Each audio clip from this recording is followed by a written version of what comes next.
Hey, what's up, Lex? What's up, Marcus?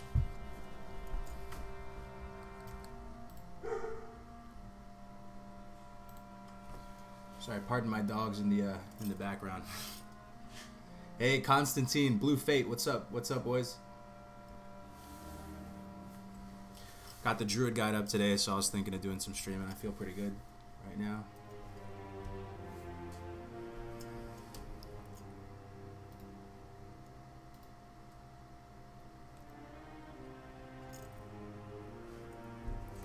How you guys doing today? What are you guys getting into?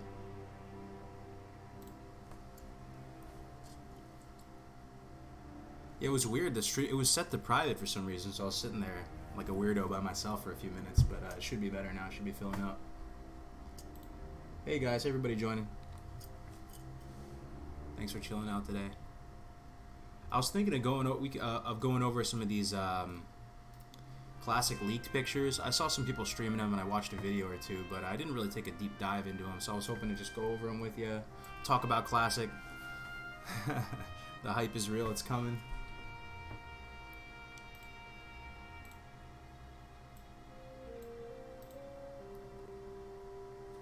Just gonna chill out for a second, wait for it to fill.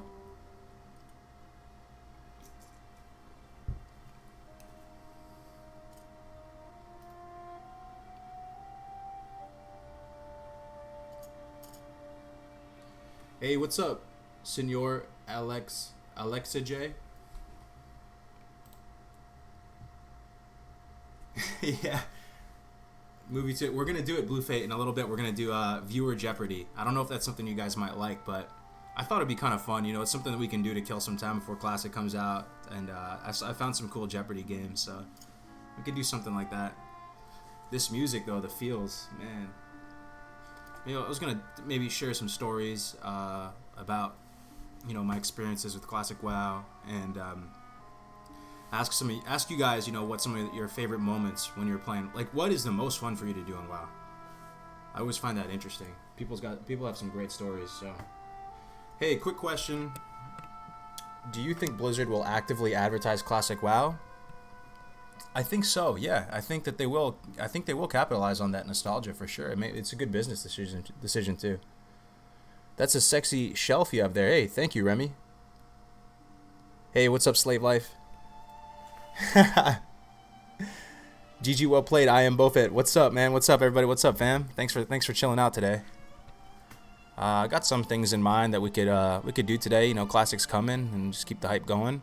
As you can see, I got some Jeopardy type stuff that I was thinking maybe once it fills up a little bit, we can get some people in the Discord and then play some like Viewer Jeopardy, and stuff like that. I just put up my Druid leveling guide. If you guys want to check it out a bit later or something, I put it up. That took a while to make, I gotta say, but I'm so hyped for Classic though. I gotta say, I can't believe it's almost here. How many days we got now? We have let's see. 1, 2, 3, 4, 5, 6, 7, 8. What, 9 days? 9 days till official Classic in some capacity? That's so crazy to me.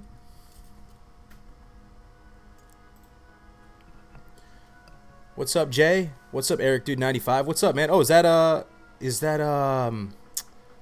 you, Suicide? I think that's you, right? Suicide? What's up, Alan? Hey, guys. Oh yeah, I'm playing Vanilla Official. Absolutely, man, absolutely. Oh, man. You guys gotta love the fall sweater weather, man. It's really, like, cool and crisp kind of fall air over here. Feels good, man. Halloween's coming. I don't know if you guys celebrate Halloween in your culture, but in your different cultures, you know, but in America, we like the Halloween, you know, giving candy to kids and stuff. Druid Guide, been waiting for that. Appreciate that, man. Well, the beta's almost here. Yeah, what you're talking about, Classic? I don't know if they're gonna have a beta for Classic. Tony Vandenhoek, thank you for subscribing, man.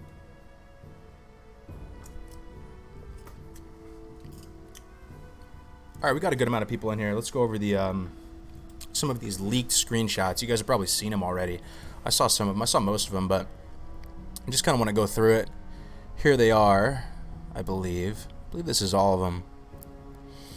So right off the bat, I mean, there's more than one server.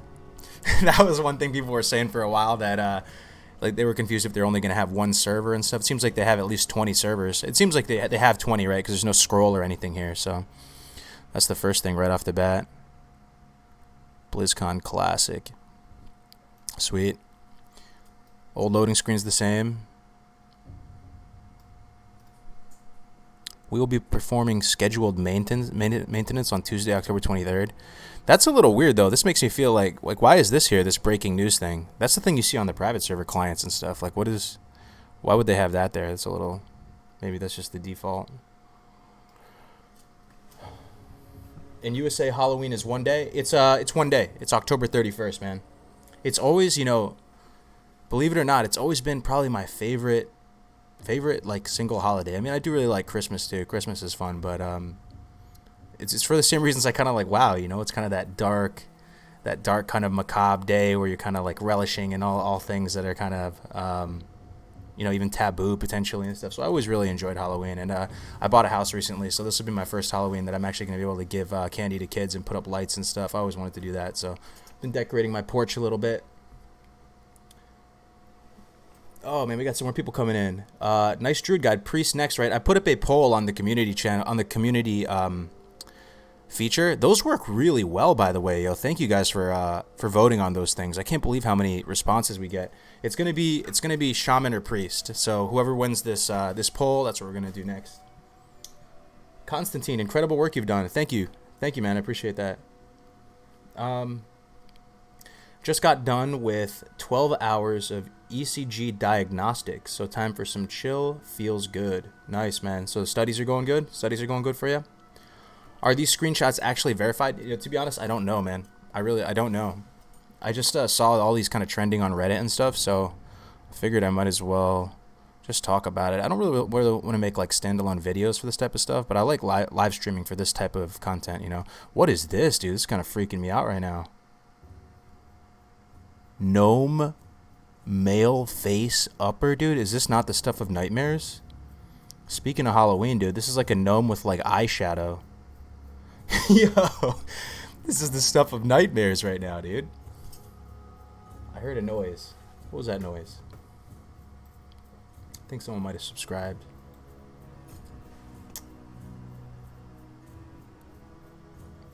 Well, I heard a noise.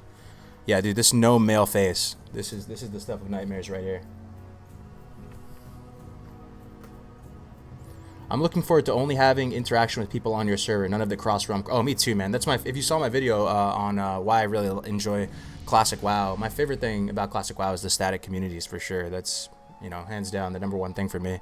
And that's going to be something I want to talk about during this stream. Like, if you guys are down to start a guild together, what can we do to make the guild strong? Like, what makes a good guild? What makes a good, strong community in a guild? Really trying to break it down, because I don't know if it's just getting a bunch of great gear. I don't suspect it's that. Like, what type of initiatives, what type of actions do you have to take to make people feel like they're part of a strong community? Because at this point in my WoW career, if that's what you want to call it, I'm not too fixated on getting best in slot and stuff like that. I just want to, be able to hang out with the lads and have the community and do fun stuff and level a bunch of characters. I really enjoy leveling. You bought a house, grown, baller shit. I thought you looked young. Yeah, I mean, I'm 27, so I'm not that young. I just got a baby face. But yeah, I bought a house. It's pretty nice. Got my dogs here. They can run around now. No more of that apartment life. Let's see. Being Horde makes a strong guild, lol. Yep. You need really good class leaders. Yeah, that's a fair point. So what, it's just good class leaders that are going to help people out, right? Show them the ropes and stuff. Because, yeah, that would be nice for sure. Let me get off this gnome nightmare picture here. Ah, nice Tauren Druid, Altega. Yeah, the only difference I can really see, well, one thing is there's no realm listed above change realm button. That's a little strange. And then the classic logo, of course, which is nice. If you guys can notice any differences in these compared to, classic, definitely point them out to me, because I don't see anything so far. Let's see. Horde Gang. Let's get to Endgame. Oh, nice. I'm 27 too. Sweet, man. So you probably played similar to me, right? End of middle school, kind of early high school is when it started. For me, I think it was 8th or 7th grade. Hey, what's up, Matthew Lyons? What's going on, man? Alan Madsen, do you know the server you will make the guild on? What server did you initially play on? Oh, cool. Good question, dude. So the server I initially went on, like, I think the very first server was like Anderhall or Ner'zhul or something. That's where I created my first Tauren warrior. That was my first, as you guys know, named Sharper Edge. Got him to level 17, and then quit. But then the server that I played the most on with the boys, with my real life friends, was Dark Iron. Convexity. Hi, Cargos. First time in your live stream. I love your vanilla videos. Hey, thank you so much, Convexity. Thanks for stopping by, man. Not the most exciting stream ever today, but we're just chilling out, talking about Classic, doing kind of an AMA. We're going to potentially do some viewer games, like Viewer Jeopardy in a little bit. If you guys have any questions about the guides or anything like that. The undo button next to the delete. Huh. What do you mean, back? No, there's always back, right? Oh, you're saying next to create new character? Oh, you're talking about this thing, huh? This little... Yeah, I don't think that was there. That's a good point, dude. You really need guild structure, class leaders. For those of you just joining, we're talking about what makes a good guild. A strong guild that's going to, last the test of time. And, we all are kind of somewhat on the same page of why we're playing Classic WoW. I know probably a lot of us have played many expansions over the years and have chased that dream and tried to min-max and be, full BIS and everything. And many of us have achieved that in one expansion or another. But in Classic, I'm going into it with a different perspective. I want to go into it for the community. We're getting older, man. At least myself. I'm 27 now. Like, the years are starting to really fly by. They're starting to really blend in with each other. And I want to play Classic mainly, and what I'm most excited for about playing Classic is having a strong community that I can hang out with every day, wake up, feel excited to engage with, stuff like that. So I really want to start a good guild with you guys and make sure we're gonna approach it in a smart way so we can really keep it strong. This streamer doesn't play Fortnite. I actually do play Fortnite. I haven't played in a long while, but I've played Fortnite before. I like shooters, CSGO and stuff. I play all that stuff. Let's see. There's a redo button. Shadow Song EU first server. I feel so old. I started playing WoW in August 2005 when I was 36. Yeah, man, we're all getting up there, bro. Dude, you gotta be from up north. You almost talk faster than me. You're the man, dude. Keep it up. Shadi. Oh, what's up? Shadi, thanks for stopping by again, man. I'm a New Yorker, bro. I'm a thoroughbred New Yorker. So I can speak pretty quick. We do everything in New York quick, fast, and in a hurry. Thanks for stopping by, Shadi. Hey, Cargos, what version of Star Shards do you think any Night Elf Priest will be getting for Classic? To be honest with you, Matthew, I didn't know there was multiple versions of Star Shards. I always thought of Star Shards as kind of an underwhelming thing you could sort of use. So I don't know. If you have feedback there, I'd be interested in that type of stuff. Yeah, that button. Yeah, so if you notice any differences with these screenshots, let me know, man, because I'm kind of going through it and it looks pretty much exactly the same, which is good, right? Oh, this is interesting. So the honor tab, excuse me, the honor tab is grayed out. So I don't know. I guess there's no honor system yet, which is interesting. So what does that mean? No BGs and stuff like that too. So I'm aiming for Dark Iron server again. That could be right. I guess it doesn't matter. I might choose Dark Iron just for the pure nostalgia, and join it again with my old real life friends who played. But I'm down to go where you guys want to go. Start something. And for everyone just joining, man, just please put in the chat if you can what you think really makes a good guild. Like, what keeps a guild strong? Because we've all potentially been part of guilds over the years where people are really fixated on just getting really good gear. They get in, they get out. They want to just be as hyper efficient as possible. They're kind of maybe a little bit petty about gear, and the gear on paper looks good. They're progressing, they're clearing stuff, but there's that lack of kind of heart there. So I think the undo is probably what they added to current for retrieving deleted characters. It's a shame I play on EU. I play WoW. Yeah, we might do an EU guild and an NA guild, though, and just use the same Discord and stuff, though, man.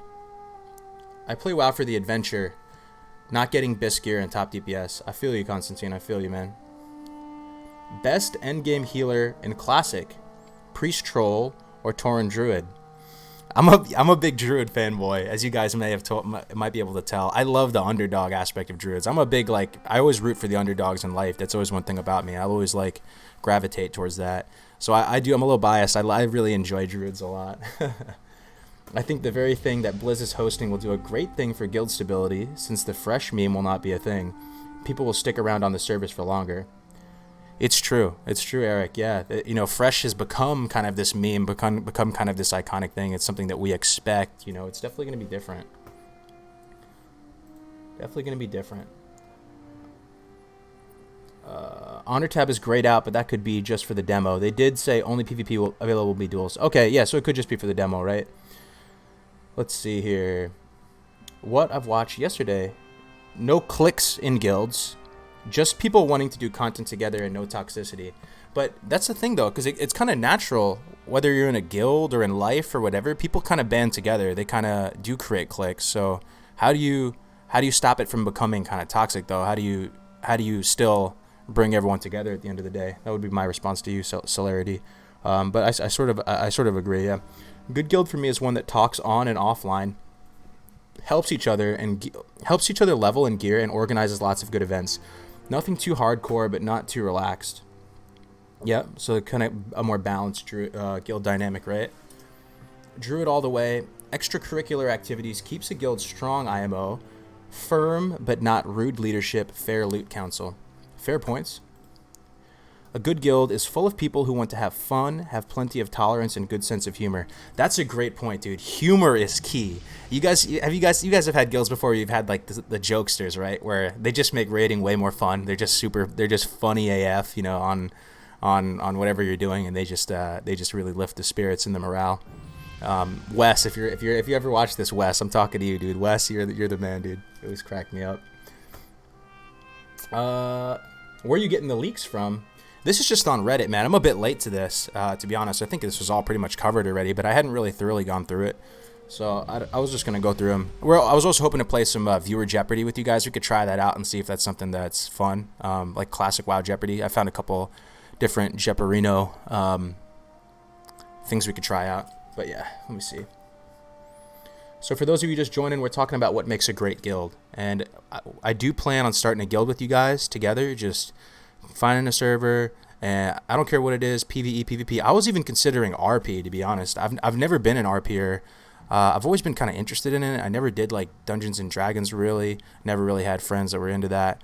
But I feel like maybe on an RP server, is there a chance that people are a little bit they're not as mean-spirited potentially? I've never actually played on an RP server ever, but I was thinking about it the other day. I'm getting a bit older, so a guild that doesn't shun suboptimal specs. I think that's important too. Yeah, people that are open-minded, right? Open-minded. Doing as much as possible together so you learn each other's styles is important to guilds. My dogs are causing chaos and havoc out there. A guild that doesn't shun optimal specs isn't doing loot council properly without shutting off specs. Can you make the windows bigger where the web is? Yeah, I can try that. Oh, actually, I may be screwed. I'm kind of a streaming noob. And sorry for my dogs barking in the background. Every time someone comes near the door, they just freak out. Yes, you need those jokes and silly nature to really enjoy things. Hey, you miss playing with Wes. Yeah, you remember Eric, dude. He used to crack me up, man. He used to crack me up. I saw him in an S-Fan video, weirdly enough. Leaks are from Reddit. I don't know for sure if these are going to be if these are accurate or not. RP PvP best type of server. Interesting, man. Why is that? Why do you think it's the best kind of server? Christopher Kahn, hello Cargos. Hey Christopher. Hey, thanks for tuning in, man. We're just a chill stream today, going over some of these leaks and just talking about Classic. We're talking about what makes a good guild, what makes a guild survive, and really have a strong community. Because that's pretty much my main goal when Classic comes out, to have a strong community with you guys. If you want to stream, don't go PvP server. You'll be griefed. Stream didn't exist back then, as you know. My only counter to that, Lawman, is I'm going to level pretty quick. I enjoy leveling a lot, and I feel pretty confident in my ability to get ahead of the pack and stay ahead of the pack, especially if I'm doing 24-hour streams. That motivation is going to be super there. RP is seriously awesome. Leaves a bad taste in a lot of people's mouths because they think of ERP. But that stuff aside, being able to immerse in the lore with others and build story is epic. I totally agree, man. That was one of the things that kind of turned me off from it. The idea of like ERP everywhere and like going into Goldshire and seeing people doing like furry ERP and stuff like that. That was, but I don't know. Do you think it's a more accepting, kind of nice, kinder culture on an RP server for those of you who have tried out an RP server? Anyone else gutted that we won't be able to do level 1 Hogger raids in the demo? I didn't think about that, but yeah, that's true. A good guild needs to have an angry guild leader who rages about performance of the members while doing Onyxia. There you go. What faction will your guild be? It's going to be a Horde, man. But I do plan on having an Alliance alt. I do want to experience both ends of the content and to be able to like play with as many people as possible. So, and the other thing is I don't want to be a guild master. I'll have a lot on my plate with the whole content and streaming and everything, so I would kind of turn to someone who has some experience in guild leadership and stuff like that. Hopefully that could kind of spearhead the thing and just kind of have like, I don't know, that's a separate conversation, but I play an Argent-Dawn EU in RP Realm. You get people who are heavy role players and it makes it feel like a real immersive community. But from what I've heard, Classic WoW up to Wrath of the Lich King RP was the best. Interesting, man. The most important part is that almost everyone in the guild aims for the same kind of experience. If you have some tryhards and some extreme slackers in a guild, it can be problematic. Yeah, that's always going to be an issue. People want to farm mats. I would love to be able to raid with any class and have fun this time around. Hybriding, not be expected to play a certain class with a default talent build for raiding.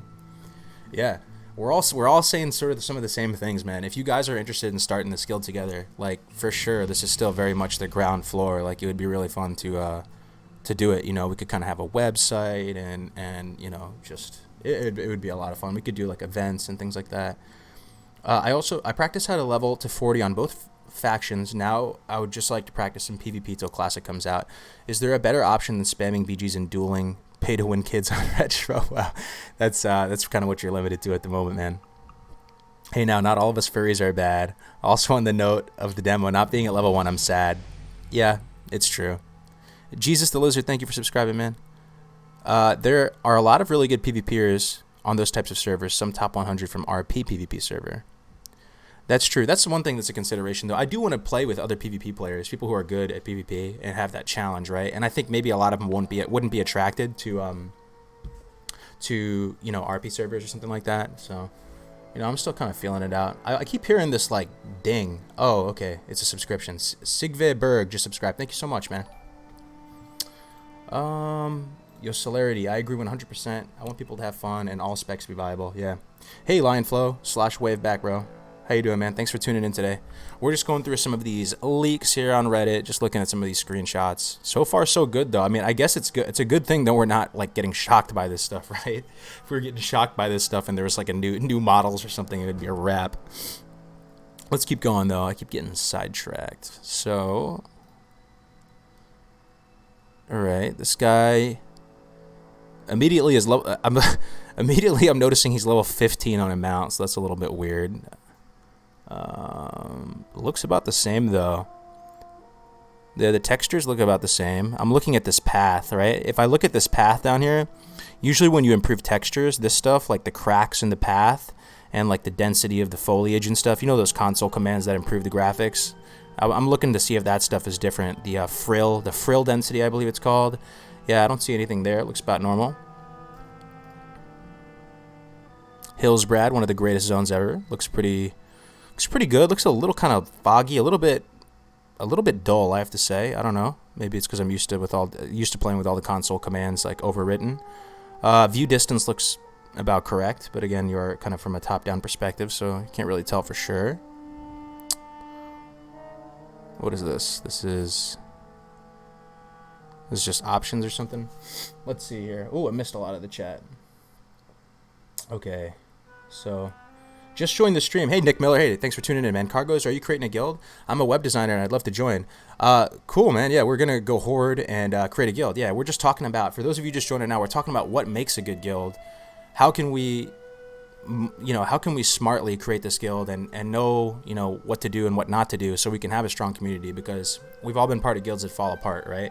What is the difference maker that makes people feel invested, like emotionally, in a guild, and they want to be part of it and create the community? So we're going to go horde for sure. I also think one thing, my only feedback would be having some sort of like system that everybody is aligned on how you deal with conflicts, how you deal with stuff, because as soon as communication breaks down, it's just like having a relationship with your wifey or your husband or whatever. You got to have that communication there. You got to have someone who's willing to just get in there, roll up their sleeves, and kind of just get to the bottom of things and get people cool with each other. Because most people, it just takes that one conversation where you talk it out and then they're cool with each other again. All right, but yeah, Nick Miller, you're welcome to join, man. Nowadays with a newborn on the way. Oh shoot, man. I'm missing a lot of the chat. Sorry. Sean McLovin, great druid guide. Cargos, marry me. Thanks, bro. Also PvE or PvP. That's what we're talking about. We don't know if PvE, PvP, RP. I don't know, man. I don't know. I've never tried an RP server. I was thinking about it. I love PvP, but shit at it.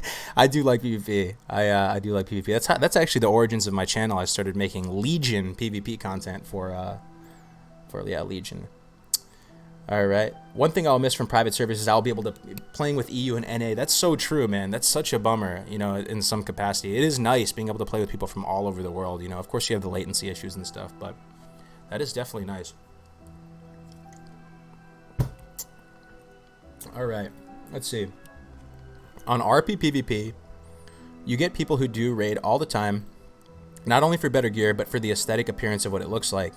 That's a good point. Yeah, so I never thought about that, actually. Was watching Tips Out review the leaks, and I'm hyped that old armorless mounts look to be in the game. That's cool. Yeah, the ones before if you guys don't know, like, they used to have armorless mounts, and then they eventually did this thing where you could like trade them in for armored mounts. I forgot the patch, but that is cool that they have the armorless mounts. I wonder if they're gonna do that thing where you can trade them in again later or something like that. Kevin Slow, National Guard. Yeah, dude, Natty Guard. Yeah, dude. Yeah, right, spot on, man. Okay, sometimes stop for a while and realize, damn, the classic is actually coming back. I know, it's kind of surreal, dude. The hype is really here. We're like a week, almost like kind of a week away from getting classic, dude. Put in the chat, I did it last time, I want to do it again because the hype is real. Have you guys been here since NOS, from before NOS? What server did you kind of get back into vanilla with? I'm just curious. For me, it was NOS for real. Yeah, 2015, man. 2015. I think it was during like WOD or something. It was super boring. Let me see. For me, it was always hanging out in TeamSpeak. Yeah, that's true. Having people consistently there in voice, yeah. RP will escape a lot of the immaturity. That's what I'm saying, man. I think I'm 27 now. Like, do I really want to have that immaturity again? If we get a big wave of like kind of retail players, not to really knock them, but there's going to be a younger crowd in there. I kind of feel a little bit compelled to stay with people who are a little bit older, or kind of have similar life experiences. We're all going through similar stuff with jobs and relationships and kind of settling down or whatever. It'd be kind of nice to stay in that realm.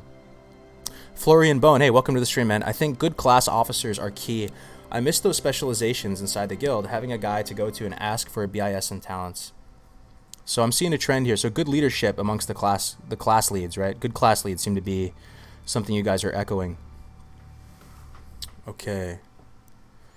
Do I have links to these pictures? Oh yeah, I could put links in I could put it in. Yeah. Let me see. Oh, you know what? I'm a super streaming noob and I have it on my other computer, so I can't really link it in this chat over here. But if you just go to Reddit, Classic WoW Reddit, you should see it. It's one of the top posts there. So let me keep going here. Oh, that's it. Oh, that was all the leaked pictures? It's not that much. Sinerly61 is now following. I guess that's Twitch. Oh shoot, I keep forgetting about the Twitch chat, man. Hey, thanks whoever's watching in Twitch. Sorry, I keep forgetting about that chat. Welcome to the stream. Thanks for being here. We're just chilling out today. So, oh man, I'm missing some stuff. Okay, so That's true on communication. Yeah, keeping a guild together is almost an art in itself.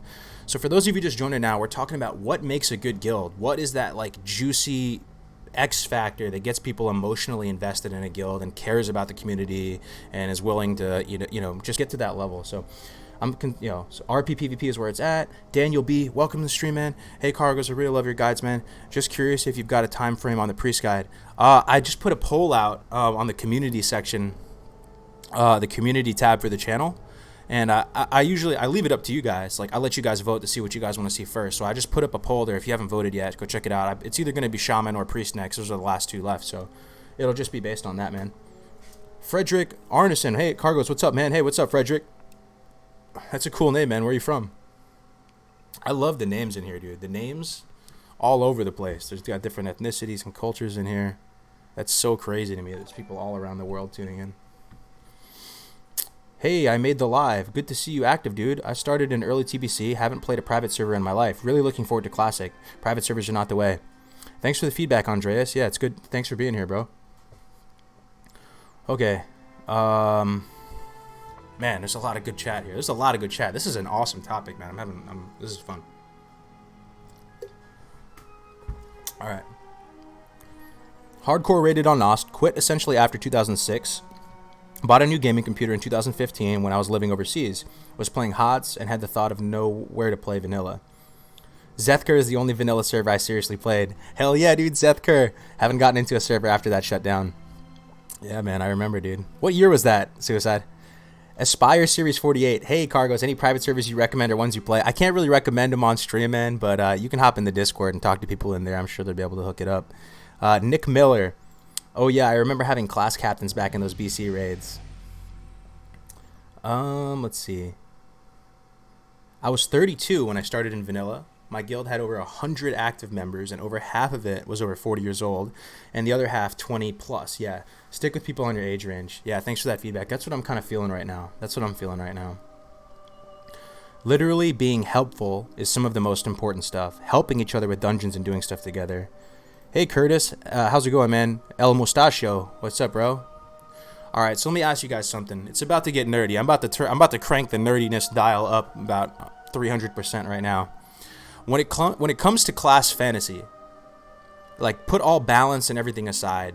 Put how strong things are, how fast things level are aside. Put raid composition. Put it all aside. Hypothetically, if you were in like an Azerothian type environment, what class kind of do you identify with the most? Which one is just the coolest to you, strictly? Like, what type of damage would you be dealing? Like, do you really feel like you could go pick up like a great sword and like eviscerate someone and like slice them in half? That might not be the way, man. You might not want to get your hands dirty. Maybe you potentially want to just cast a soul fire and hit him in the face. But yeah, let me know what class you guys identify with most. Which ones you think is the coolest? I'd be really interested in that. Hey, Servaris, yo Cargos, just watched your Druid guide you just uploaded. I was on the fence about Druids originally, but man, I'm really leaning towards playing them now as my main and classic. Yeah, Servaris, I really like Druids, man. They're really fun to play. They level super quick, low gear dependence, and you can really... In Classic, you don't have this dual spec, right? You can't really have your cake and eat it too. You kind of have to commit towards a certain, what you're going to be good and what you're going to be kind of gimped at doing. And Druids can kind of competently do a bit of everything with some really versatile, awesome specs at endgame. So I really enjoy that. Oh man, dude, chat's blowing up since that question. Jules Pitet, hey chat, hey Cargos, how you doing? Hey Jules, hey, thanks for tuning in. Thanks for tuning in, guys. Lots of people coming in now. This is great. Almost at 200. Let me see here. Rogue, Warlock, Mage, Shaman, Ret Paladin? That's what you like? Paladin. Druid is my favorite class fantasy. Oh, okay. Well, if you guys don't mind, can you type just like in one sentence why? I think that'd be a little more interesting. Like if you could type in one sentence why. So for you, let me just do mine for example. For me, it's Hunter. I've said it a million times, and I actually feel disingenuous playing anything but Hunter as a main. And it's because I really like the self-reliance aspect of it. You're almost kind of like entrepreneurial as a hunter, and I'm very entrepreneurial in real life. And, you only rely on yourself. You go out there, just you and your pet. You're out there, you do the range damage dealer. You kind of have that camaraderie with your pet. I really like that. And I have 2 dogs in real life. I've always been a big animal person, so I like the pet classes for sure. Druid is my favorite class fantasy. It's tied between Hunter and Druid. Fucking Pallies, man. Man, love the look and nature of the class. Any spec. Hunter for sure. Law Druid, Cat Druid, Mage. The classic wizard is so hard to turn down. I like it. You're kind of that purist. Like, I like the arcane, the mage, the fire, the frost. You got to go for the classic. Demon Hunter. Okay, I respect that, dude. You like Illidan? Warlock all the way. Warriors. Man, this is fun, dude. I think being a shaman and controlling the elements would be absolutely epic. Close runner-up with being a hunter and kind of having that lone wolf aesthetic, or just you and your pet exploring the land. Yeah, that's a good way of summarizing why I like hunters a lot. Hypothetically, I feel like a shaman since I'm in the health field and help people with dietary needs. That's pretty cool, dude. I like the parallel between your profession. Man, that'd be interesting to explore, dude. What class are you based on your profession right now? Yeah. Are you a doctor? Are you a priest? You know what I mean? Are you military? Like maybe you're a warrior or something like that? Are you let me think right now what the different classes would be. I guess shaman, yeah, you're kind of healthcare potentially. Lots of utility. I got to think about it a little bit. Warlock. Yeah, maybe there's not a lot of parallels with it, but let's see. Cargos, since Classic is using the new base code, I assume macros will work like retail and not like they did in vanilla. What do you think about that? Yeah, I think you're probably right, man. I think the logic of macros in retail will probably carry over, and I'm not really opposed to that. Ultimate Class Fantasy, I always loved the Warlock. First ever class I rolled because I wanted to be able to summon epic demons from other planes and become death itself. That's a nice way to sum it up. Oh man, dude, this whole streaming thing, you kind of have to talk a lot, man. Even my New Yorker, my years of being a New Yorker, I gotta drink some water or something. For me, Paladin, main, Hunter, alt, being in tune with the elements, hippie confirmed. This guy's unemployed, dude. I like it, dude. What's up, Brian? Thanks for tuning in, bro. Curtis, just the way an orc warrior looks at endgame. Yeah, dude. That's another thing. Visually, if you could pick out any gear you wanted in the game, which class looks the coolest? Fully decked out. Just aesthetic is the most aesthetically pleasing to you. That looks the coolest. Shaman all the way. On the road, just wanted to give my view. Keep up the great work, bud. Still see you later. Hey, enjoy. Thanks for stopping by, man. I do appreciate you stopping in like that, dude. It feels good, man. Feels good. Almost to 200 viewers, man. I can't believe it. I can't believe that this is just a thing now. My favorite is Death Knight. In vanilla, I was playing Warrior. Okay, so you were really happy when Death Knight came out, huh? How would y'all feel about dual spec in vanilla? Oh man, I can't do it. Can't do it, man. Can't do it. It hurts my eyes just reading dual spec in vanilla. Can't do it. I can't do it. Let's see. I'm a priest because I work in a call center and listen to people whining and blaming me personally for everything. And well, those few times where I am able to help also, dude. That's funny. Cargos, the original orc hunter. What pet do you roll with, dude? For me, it would be a trusty wolf. That's in just aesthetically. My class in WoW, how I would be in Azeroth if I was in Azeroth, is I would 100% be an orc hunter. I know my exact hairstyle. That's my name, and I'll be rocking probably a black wolf. I love German Shepherds in real life. I got 2 German Shepherds. I got a puppy right now who's like 5-6 months, and I got one that's a little bit older, like 3 years old now. I love German Shepherds. I love the breed. And, I kind of, just being, it's kind of just like a manly little rite of passage. The fact that it's just like you and your dogs, like that's what it would be for me. So let me see here. IMO Shaman. Man, I keep missing so much chat. Warrior tier 3. Warrior tier 3 does look badass. Warlocks always look raddest up to number 2. Number 1 is that rank 1 warrior. Male dwarf paladin. Oh, the judgment, dude. The judgment armor, dude. It's so true, man. The judgment armor is sick. Male dwarf paladin with tier 2 and hand of rag. Torrent Nax armor looks like a mountain of unstoppable force. Cargos, can you explain what itemization progression means? People are saying it a lot after the leaks. I don't know exactly what you're talking about. I mean, it depends. Certain items get released in different patches and stuff, right? So I don't know. They're probably talking about like if Dire Maul is going to be available at launch, or what raids are going to be accessible. You're going to have a different. You're going to have different BIS lists and stuff based on what's available to you, right? It's so essential to have your class be part of your identity rather than just a class. Yeah, that's a crazy thing to me. Sorry, my German Shepherds are. You can probably hear them, right? They're ferociously terrifying the mailman right now. So yeah, I could never play another race for just the viability aspect of it, man. I just couldn't do it. Like I just it would be against like my little inner nerd, man. Like even if orcs were like terrible, they were trash, I would still be playing orc. I would go for the Ghost Saber from the ruins in Northern Darkshire. Oh, that's a cool one, man. So, okay, what race do you guys identify most with? Or not even identify, because it's fantasy, right? Like, how are you going to identify as a gnome? What race do you think is the coolest, based on their lore, based on the architecture, based on the zones and the music, based on the quests you get? Just factor it all in. Which race do you think is the coolest? For me, it's still orc. You guys know this, right? It's orc, but I guess if I had to rank them, after orc,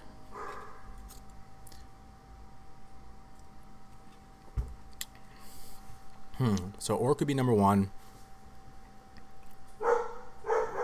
probably followed by human, I guess.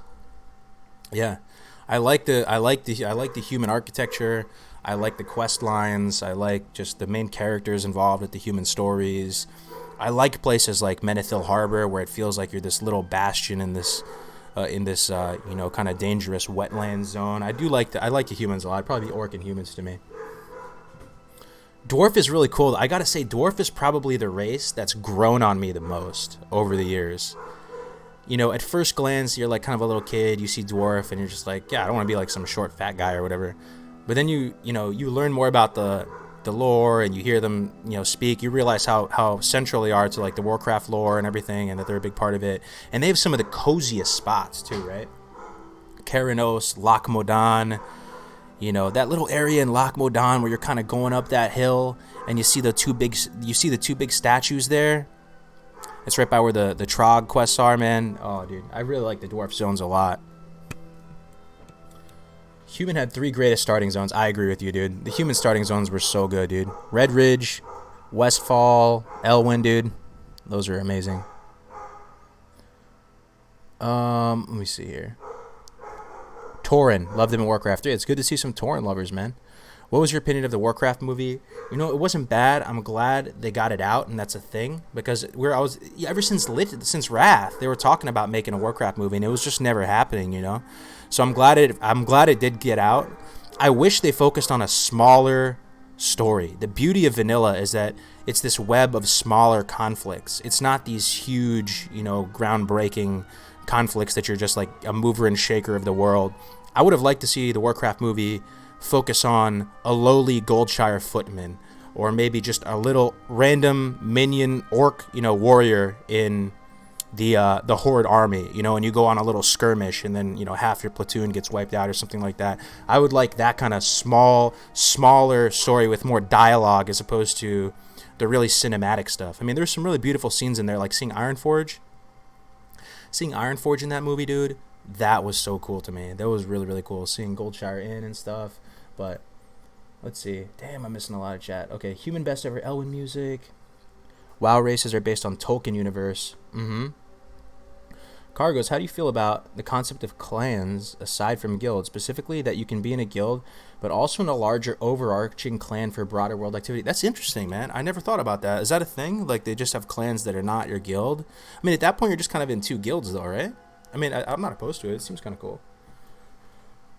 Oh, let's see. Why have Tauren warriors so fallen out of fashion? I remember back in the day, they were the ultimate tanks. Yeah, they still are the ultimate tanks, man.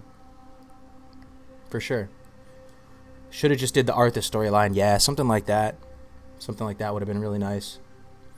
The whole man, dude, the Wrath cinematic when his father is talking to Arthas, and he's saying, like, Arthas, the day you were born, the forests of Lordaeron whispered or whatever, dude. That thing was so epic, dude. If they could, I love the Arthas story. What's your favorite storyline in all of like Warcraft? What's your favorite storyline? You got like the Illidan storyline. You got like the Arthas storyline. Sliz88, thanks for following. Let me check out Twitch for a second. Let me see if there's people in here. Oh, we got some people in Twitch. Hey, everybody in Twitch. Hello. Thanks for tuning in. Sorry, I don't know how to like fuse the chats together. It only picks up the YouTube chat, so sorry about that.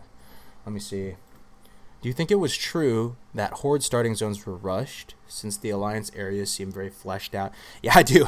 I do think so. But I think they kind of struck genius with the Barons. the Barrens is kind of genius in its own way. Like this huge, open, rolling, deserty plains type things. It's just massive. It's very unique in that sense. How such a huge swath of levels are rolled up into that one zone, and that's why Barrens Chat became such a meme, so epic, right?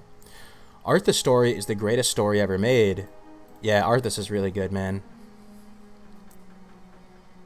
Def should be a thing in Classic. The Tale of the Headless Horseman. That's pretty good. I don't know if I know that whole tale. I don't know if you know that whole tale. Maybe you could put it in chat. Let's see. You'll be relying on other players either way. Illidan for sure. Has to be Arthas. So you got some Illidan and some Arthas, yeah. Yeah, I feel you. Hey, thanks for the cool guides. Thanks, Harry. Appreciate the feedback, man. Thanks for stopping by the stream. Arthas from Warcraft 3 got me into WoW. Yeah, I feel you on that. I had friends, though, back in high school that it was the Illidan story that got them into WoW. They really just enjoyed the Illidan story. And, yeah. It just adds to the MMO feel. You need other players just like they need you.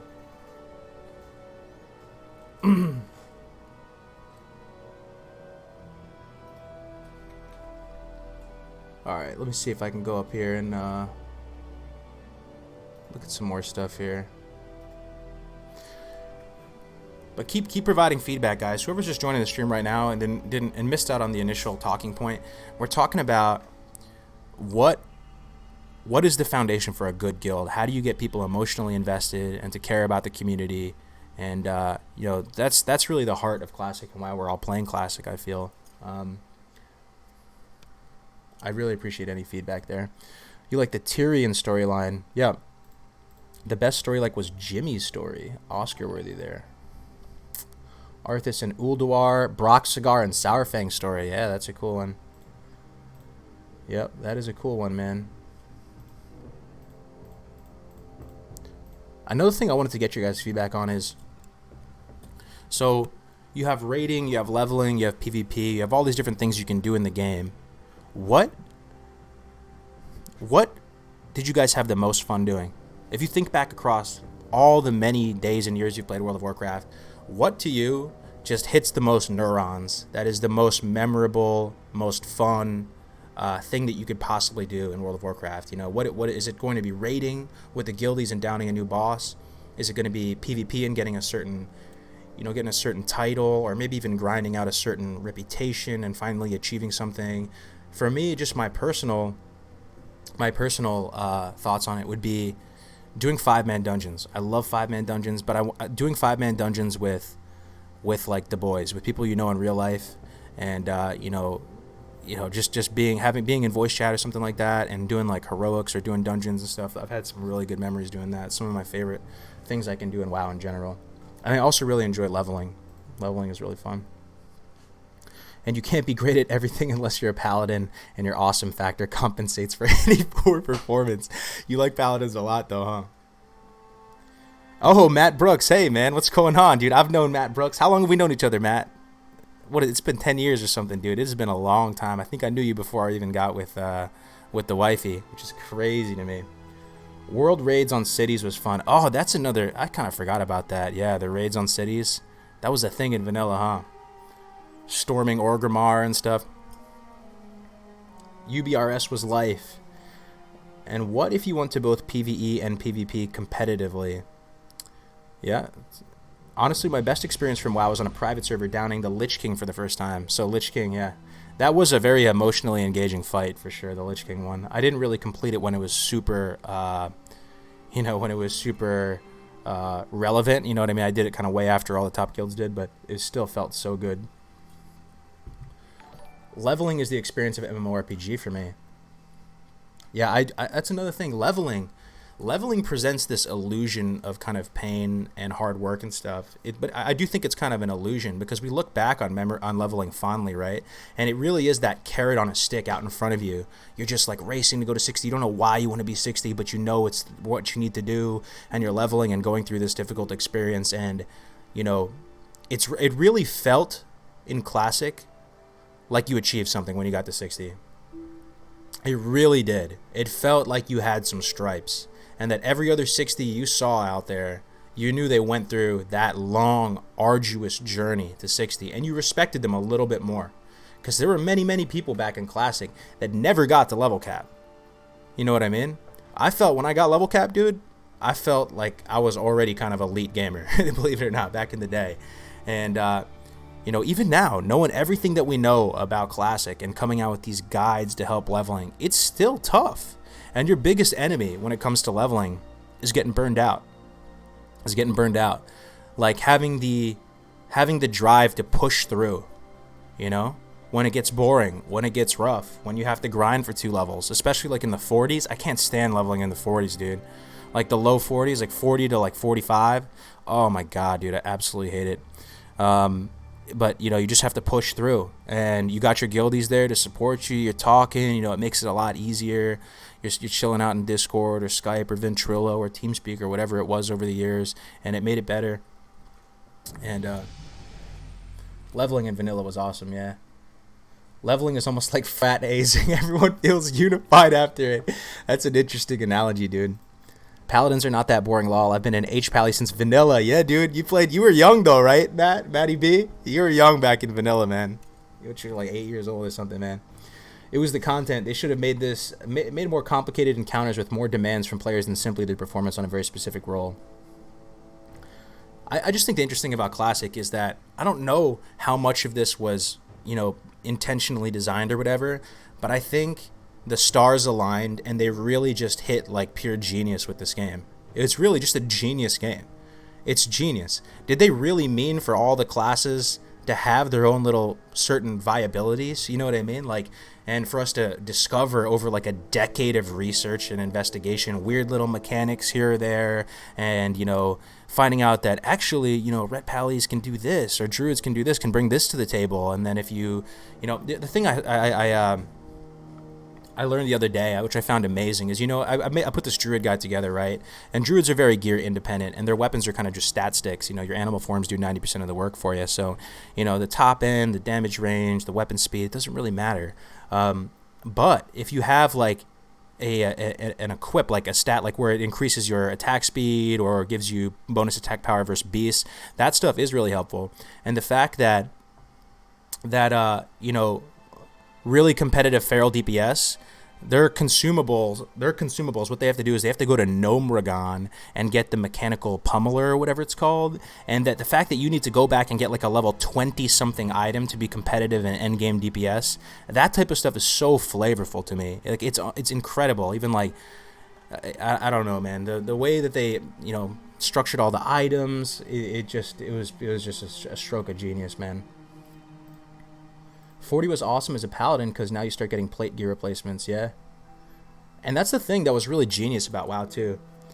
Even the little things, like level 10 getting your first power spike, just getting plate armor, getting the ability to dual wield, you know what I mean? Getting just a fiery weapon enchant, or like a minor beast slayer enchant on your weapon. Screw that. And just seeing like the smallest, tiniest little particle difference on your weapon, like the faintest little red glow, and you felt like you're on top of the world. Getting the gray shoulders, you know what I mean? Getting your first trinket, getting your first necklace, getting all these things. They felt somehow, I don't know how they did it. I really don't know how they did it, but they felt incredible. It felt like you were progressing.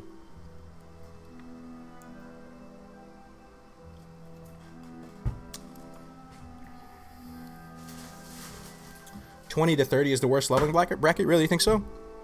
I kind of like it. 20 to 30 moves pretty quick for me. It's pretty linear, for my view, up for like, you know, 1 to 30. It's not too boring. I find it pretty good. Let's see what the chat's saying. When I started playing vanilla, the whole game was so new and nobody had an idea what was to come. I remember one guy getting the first ring on Horde, like +1 stam or so, and he was our hero. See, that's what I'm talking about, dude. That's vanilla excellence right there at its finest, man. Because the idea in an RPG is to make a build that can carry you through a wide variety of situations, not to specialize in one thing. Getting shaman totems, of course, man. Getting those shaman class quests done, right? The totem quests. Those are kind of tough. Learning poisons. Oh god. The poison quest. The rogue poison quest. Oh my god, dude. That was traumatizing. If you play any proper RPG and make a character that can only bash things to hell, your character is going to suck. looking for a red glow weapon and shit. Yeah, dude. Just getting those small little things felt like massive victories. They really did. On my first couple characters, man, I must have run Deadmine so many times. Man. Just to get the pieces in Deadmines. I remember thinking players with helmets were the ultimate badasses. That's so true, right? Yeah, getting your first helmet, getting your first shoulder pads. There were little tiny things that all felt good too. So it was, getting your first necklace, trinket, headpiece, shoulder pads. Even training like ranged weapons, dual wielding, getting your first trinket. Even just cosmetic stuff, like rogues getting that Defias mask. I used to be so jealous seeing a rogue with that Defias mask, and I'm sitting here like, damn, I should have rolled rogue.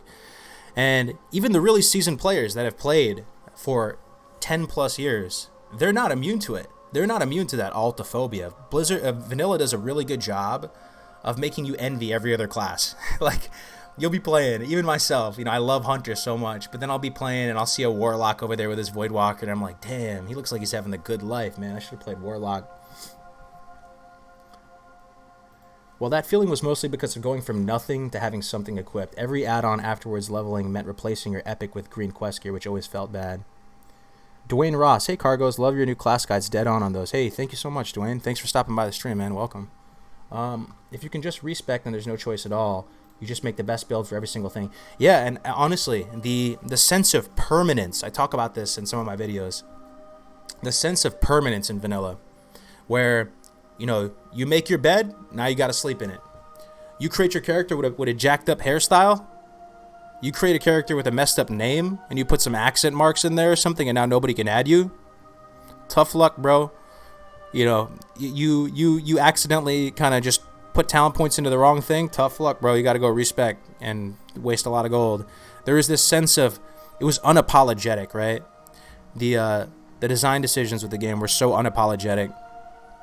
And it hit a good balance, because at the same time, I don't want to make it seem like Vanilla WoW is like the hardest thing ever. You see some of these old heads who have played like Age of Conan and some of these older RPGs, and classic WoW. I mean, Vanilla WoW was kind of a meme in the time, right? It was considered way more casual than these games like EverQuest and RuneScape, Age of Conan and stuff, and let's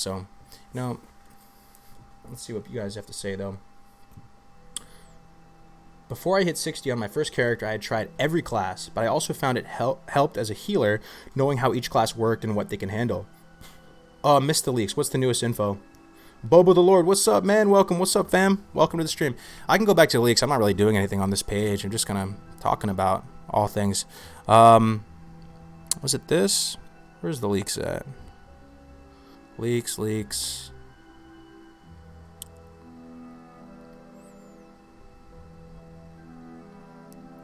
Oh, I saw it for a second there. Oh yeah, data mined pictures. This is what we were looking at before. It's nothing too crazy, as you can see. It's good though. We're not noticing any changes really as we go through it. So it looks like, no changes as far as I'm concerned, which is really good. This is the stuff of nightmares though. I don't know what this is. This doesn't even look like the original model of a gnome face. And he's got eyeliner. Do gnomes just have eyeliner in vanilla? I never noticed. I don't think they do. But yeah, it's just really these screenshots, and it's kind of, TLDR. It's kind of good news. It looks like everything is, more or less the same. That's really great. Preston Brown, when's that shaman guide coming out? Druid guide was great, by the way. Hey, thanks, Preston. I put a poll up. Let me see if I can put a poll right here, actually. I was looking at this functionality here. Let me try and do this. Poll. Next guide. We're going to vote right now, dude. We're going to vote right now.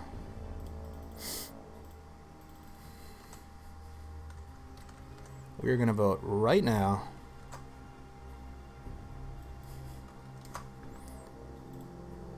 Let's see if it works. I created a card poll. I don't know if it's going to work if you guys are going to see it, but try and vote. We have 2 left.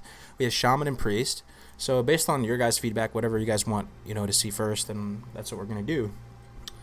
All right, let's see what we got here. Guten Tag, mein Freund Cargos. A friend of mine was hiding in the bushes to avoid getting aggro from mobs in vanilla. Yo, that's pretty funny, though. It kind of seems like that would work, right? Bobo the Lord, Cargos, you like the new screenshot leaks? Yeah, I can't say that I'm disappointed, right? I mean, it looks no changes to me. Let's see here. Smork. I remember that I spent weeks questing and exploring the Barrens, and as I was questing in the Ratchet Pirate Zone, suddenly I got a unique shirt from those pirates. I was so proud at that moment. Yeah, dude. It was just not. It didn't even have any visual kind of thing. Whoa! Someone donated $10. That's crazy. Blaine, Texas. Hey, Cargos. Excellent work on the Druid Guide. Well done, sir. Are you going to go full-time streamer when Classic launches? Blaine, that would be a dream come true, but you know, I don't know, man. It seems like that's still kind of a long shot. I'd like to. Oh, it's working. Well done, sir. Are you going to go full-time streamer when Classic launches? Damn, I really appreciate your hard-earned money there, Blaine Tex. I've seen you in stream a bunch of times now, so thank you for your support, man. I mean, that would be kind of the dream. You know, I don't really know too much about streaming, but I'd like to give it a shot, and I will definitely be streaming a lot when Classic comes out and when the demo comes out. So, if you guys are with me for the journey, man, I'm super down for it. I really appreciate every single one of you, man, because I never thought I would have even 100, 200 people just watching me talk about Classic. It's kind of crazy to me. It's kind of surreal. But thanks again, Blaine. Message me in Discord too. I'll give you the Discord privileges and stuff like that. Ace Ascendus, Cargos, what are you going to play in Classic WoW? The more and more I think about it, I think I got to go Orc Hunter again. Like I said, I feel a certain connection to the Hunter class that I feel disingenuous playing anything else. I would play it, but I would almost feel kind of guilty about playing another class because I'm just kind of forsaking my values as a Hunter, you know? So I think it's going to be Orc Hunter for this last hurrah is my main. I'll level other characters, of course, you know? But could I just say with a full heart confidently that I'm main Warlock? It feels weird, man. It feels weird. I ate a lot of sandwiches, man. Good, man. That's good. Yo! Made by Nathan Amore. Hey, welcome, Nathan Amore. You should really try it. You got a lot of fans. Making a guild one day would be so easy. Oh, we broke 200, man. We broke 200. Matt Brooks, yo, Car, message me on Facebook and your B tag. I don't have it anymore. Oh, damn. Okay, yeah, I'll message you, Matty B. Do it, man, and that goes for everyone in doubt, man. Yeah, if you guys want to create content, if you guys want to make videos, if you want to start streaming, I'll help you however I can. And for those of you just joining in, we are going to try and create a guild when Classic comes out. It's not going to be the most hardcore progression guild. You're not going to be, you know, getting world first and stuff, but one thing I can promise is we're going to have a good community, and I want to kind of go into it in a way where we know it's going to have that retention. We're going to get people emotionally invested, and people are going to want to be part of the community. So if you have any feedback you want to share with this whole group right now, like on how, you know, what makes a guild stick, what makes people feel pride in their guild, like you feel proud to rock your guild tabard, you feel pride to rock your guild tag in game, that's what we got to work towards. Super Shiva and Sean Jones, thank you so much for subscribing. Thank you so much, guys. What do you think about auto loot being in Classic? It was in Classic, right? The shift click, it was always in Classic. Pretty sure, bro. Guess how original I will be. Undead Rogue. Yeah, dude, if that's what you like, Undead Rogue, I can totally relate with that, dude. It seems badass. Like, seriously, dude. You're an undead, like, Forsaken warrior, and you're dual wielding, and you're going... Dude, it's great, dude. Cannibalize is a racial, too. I love that racial, man. It might be one of my favorite racials. Screw what's competitive or most viable or best, endgame or whatever. Roll with what you're going to enjoy the most. Exactly, dude. Exactly. And that's why I think I kind of have to. Because this Classic WoW is kind of a movement, man. It's bigger than just being... It's bigger than just being BIS, you know? It's bigger than just being the best. It's bigger than that, dude. I don't know. So I feel like I'm just going to play Hunter. Gonna have to let us know the server. Yeah, I'm super down for whatever. Like, I was even saying earlier that I'm even considering, like, RP server because, you know, we're going to get a lot of younger people from, like, BFA and retail and stuff. And, you know, I'm not trying to knock them at all. Like, you know, I'm so glad they get to experience Classic and some of what we got to experience. But it would be cool kind of sticking with people sort of a little bit in the same age bracket and kind of stuff like that. So I was considering it. I never RP'd before or anything like that, but I was thinking about it. I'd like to see a non-shift click auto loot option. Oh, Chris Fisk. Hey, what's up, man? I recognize you. Hey, how's it going, man? Thanks for the stream. Blaine, Texas. Cargos, it seems like you're a natural at the streaming thing and your guides are top-notch. It might be something for you to consider. I'm sure you would get tons of support. Thank you, Blaine. Yo, thank you, bro. It's actually crazy to me. Oh, man. It's so crazy to me. I'm going to give it a shot. One of my best friends has your name. What do you mean, James? That's my name in real life. Yeah, I doubt you have a friend in real life that doesn't name Cargos. Vanilla wasn't made for min-maxing. I've got one for you. Just one word for you. Paladin. Is that the class you're playing, Katak? I think the biggest thing I miss in current WoW is a good guild, so I can't wait. Exactly, dude. The static communities, the feeling of going on a server and having a reputation. You have like a brand. You're building a brand with your character, and everything since the minute you start your character and making sure your hair is on. That sounds like I sound like a basic bitch saying this. Making sure your hair is on point, your name is on point, everything is perfect with the character. Jumping into the world, having a good reputation on the server, having the static communities. That's everything, dude. That is everything. So, I really can't wait to start a guild with you guys. Imagine you get to wake up every day, hop into the Discord. There's like 20 people in there just talking every day. You know what I mean? Some of my fondest memories, man, I still never forget it. Some of my fondest memories, it would be like during winter time, right? I'm from New York, so, it snows a lot there. And, I still remember waking up around the holidays, and they had like the Christmas events going on in game, and I forgot exactly what the quests were, but you had to make little Christmas cookies or whatever, and they had like Father Christmases in there. And I remember like looking out my window as a kid and seeing the snow falling down, and I was like in Ventrilo and I was talking with everybody, and it was like Christmas time, you're about to get a bunch of gifts and stuff, and just really like vivid shit that like hits me, like having that community and waking up, and it feels like the conversation never stopped. That's how it felt. You wake up, you jump in, TeamSpeaker, Ventrilo, and it feels like they were just talking all night, and now you're just jumping back in again. I love that feeling, bro. I can't wait to do that again. Chris Fisk. Oh, yeah. I'm a National Guard, Natty Guard, bro. Cal Guard. Do you think it's a good idea to find a guild before starting out when Classic releases?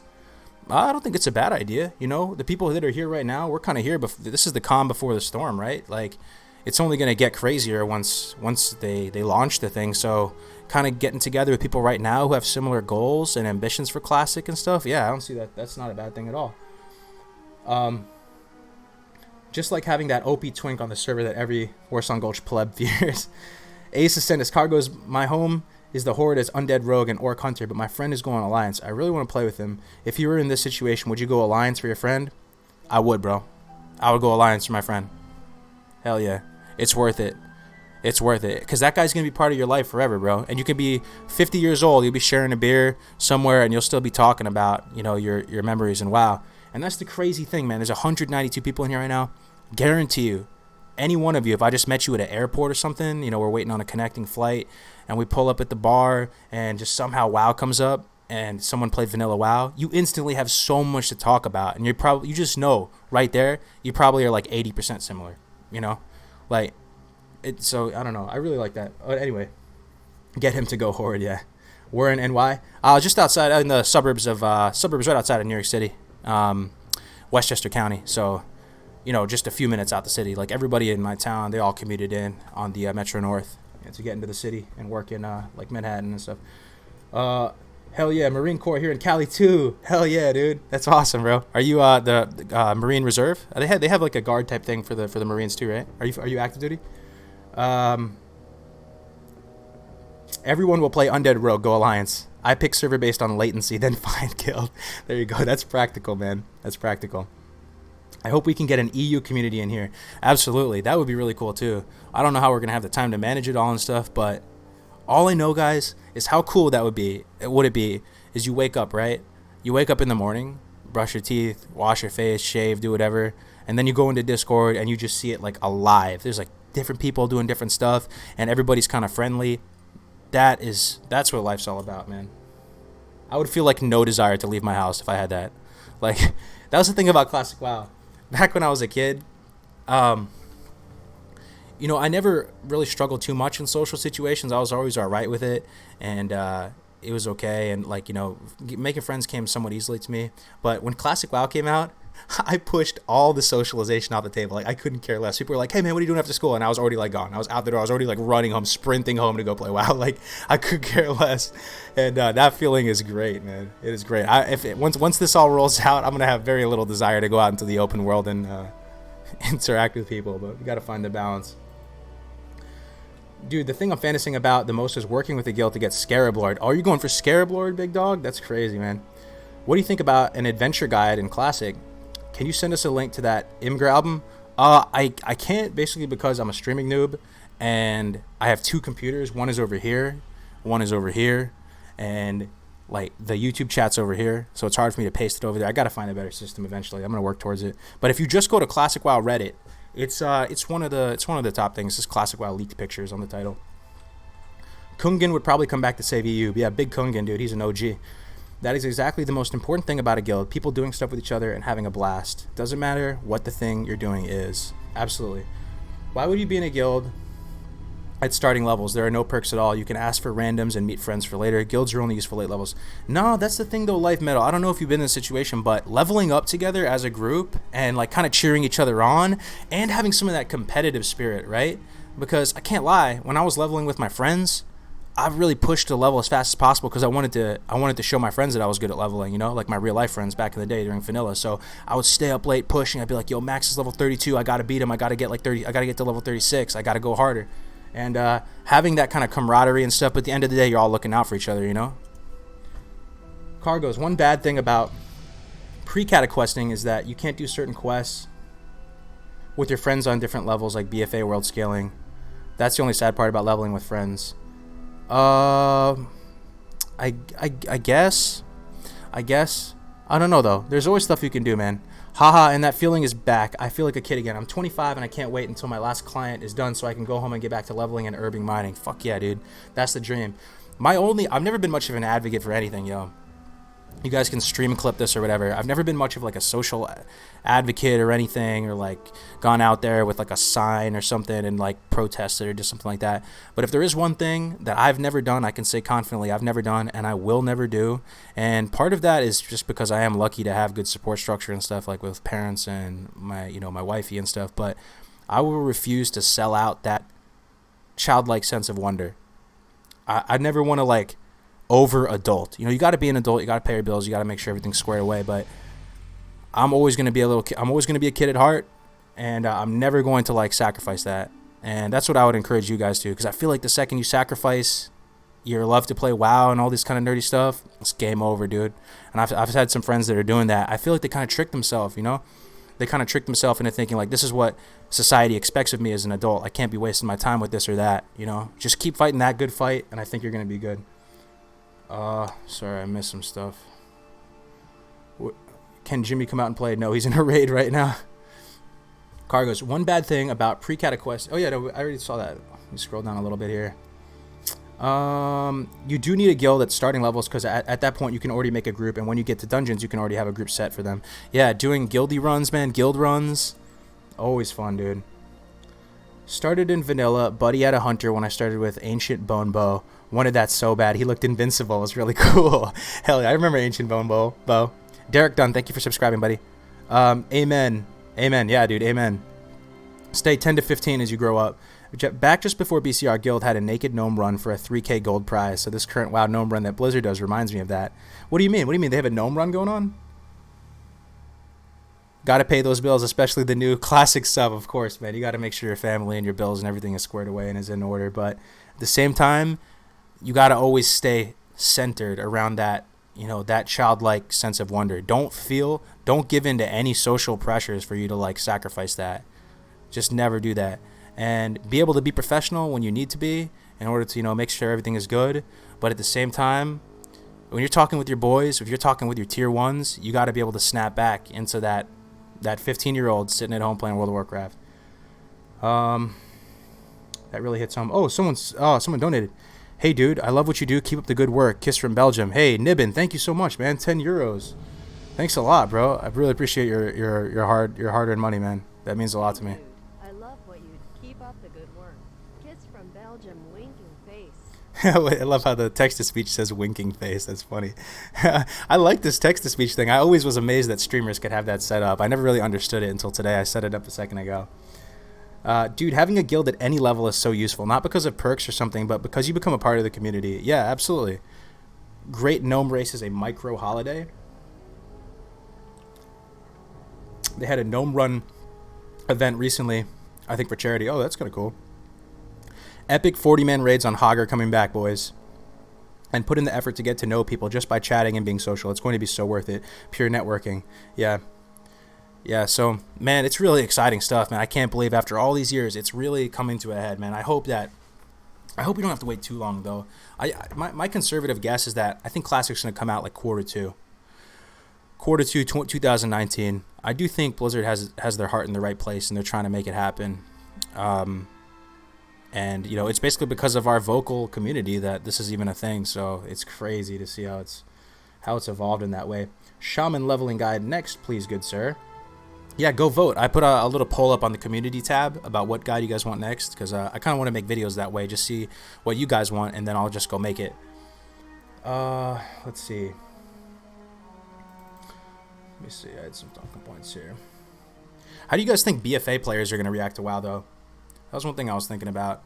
Like, imagine being totally unbiased and going into vanilla right now. How are you going to feel? Do you think it's going to have the same effect on them after, you know, with the state of the games industry being what it is in 2019? I don't know. I hope a little bit of that wonder kind of can reach them. But I don't know. Maybe we feel this way because we are, you know, kind of doomed to the context of our time. I'm not exactly sure. But one thing that gives me a lot of... one thing that makes me optimistic is that in Discord and stuff, I get to talk with a lot of you guys who are even younger, like early 20s or maybe like 20 years old, something like that, and you started playing in Wrath. I see a big wave of people that started in Wrath. That's one thing I've been noticing. People that start in Wrath, and they never really played vanilla, but they still are interested in playing. You know, that's really, really cool to me. I wonder exactly why that is. Maybe just purely out of curiosity.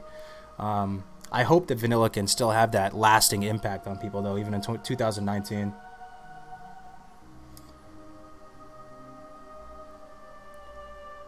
Let's see here. To all the hunters here, which one was your first epic ranged weapon back in the day? Oh, what is your favorite weapon, by the way, in general, in Classic WoW? I'll tell you mine. Let me let the chat sit. I don't want to influence anyone's weapon. But just know that I'm a hunter player. I'm a hunter. I have a hunter spirit. Just you can guess what my favorite weapon is. But what is your favorite weapon that is for whatever reason? And kind of type out in one sentence if you can why you like that weapon too. I'd be interested. Oh God, someone said it already. Roktalar. Yeah, you're right, dude. That's it. The Roktalar, the epic hunter quest, favorite weapon in all of Classic, dude. It's so flavorful to me. I love everything about it. A lot of newer players are going to have a hard time. Oh, yeah. Hell yeah, they're going to have a hard time. You better believe it, dude. Is there even any before that? Going to play Netherwing until Classic. Man, they are going to have to learn it the hard way, but it's going to feel so good. There's going to be so many noobs again, dude. It's going to be funny, man. If they love BFA, they will probably hate vanilla. Complete opposites. If they complain about BFA all the time, they might like it. I'm 18 and I love vanilla. That's cool to hear, Bobo. This thing has been out almost as long as you have existed, bro. I think there will be people who will refuse to like it no matter what. Hopefully enough of them are open to a different and more challenging experience. Right on, man. Right on. Let's see. Trade chat and guild community will be tenfold what BFA is right now. Wrath babies.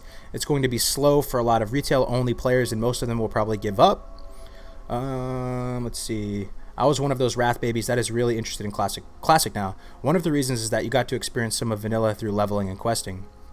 Arcanite Reaper, that's a good option. That's a good one, dude. Arcanite Reaper is really good. Arcanite Reaper, I learned about the history of Arcanite Reaper back when I was making a video a few weeks ago, and I learned that Arcanite Reaper changed the game for Warriors. Before Arcanite Reaper, the kind of meta of Classic back then was that Warriors were kind of weak in PvP. That's what a lot of the masses felt, and Arcanite Reaper was a game changer that made Warriors, brought them to the front, to the into the limelight. Let's see. Arcanite Reaper, Krollblade. That's the, yeah, I know Krollblade, yeah. Vanilla, Tess Malm. What's up, Tess? Thanks for stopping by the stream. Did someone say my favorite weapon? Yep. Lol fishing rod. Won my first duel with one. Yeah, dude. You know what's crazy? You know, like, I don't think do you guys know that when you win the Stranglethorn fishing contest, you get that item that lets you turn into a fish, and you get basically like an aquatic form. That is another one of the most flavorful items ever. I can't believe that was in vanilla, dude, where you can turn into like a piranha. Let's see. I hope they realize it's better to play the rough diamond than the polished turd retail is, dude. That's savage. Whirlwind Axe. You feel like such a beast. Yeah, it's really super iconic.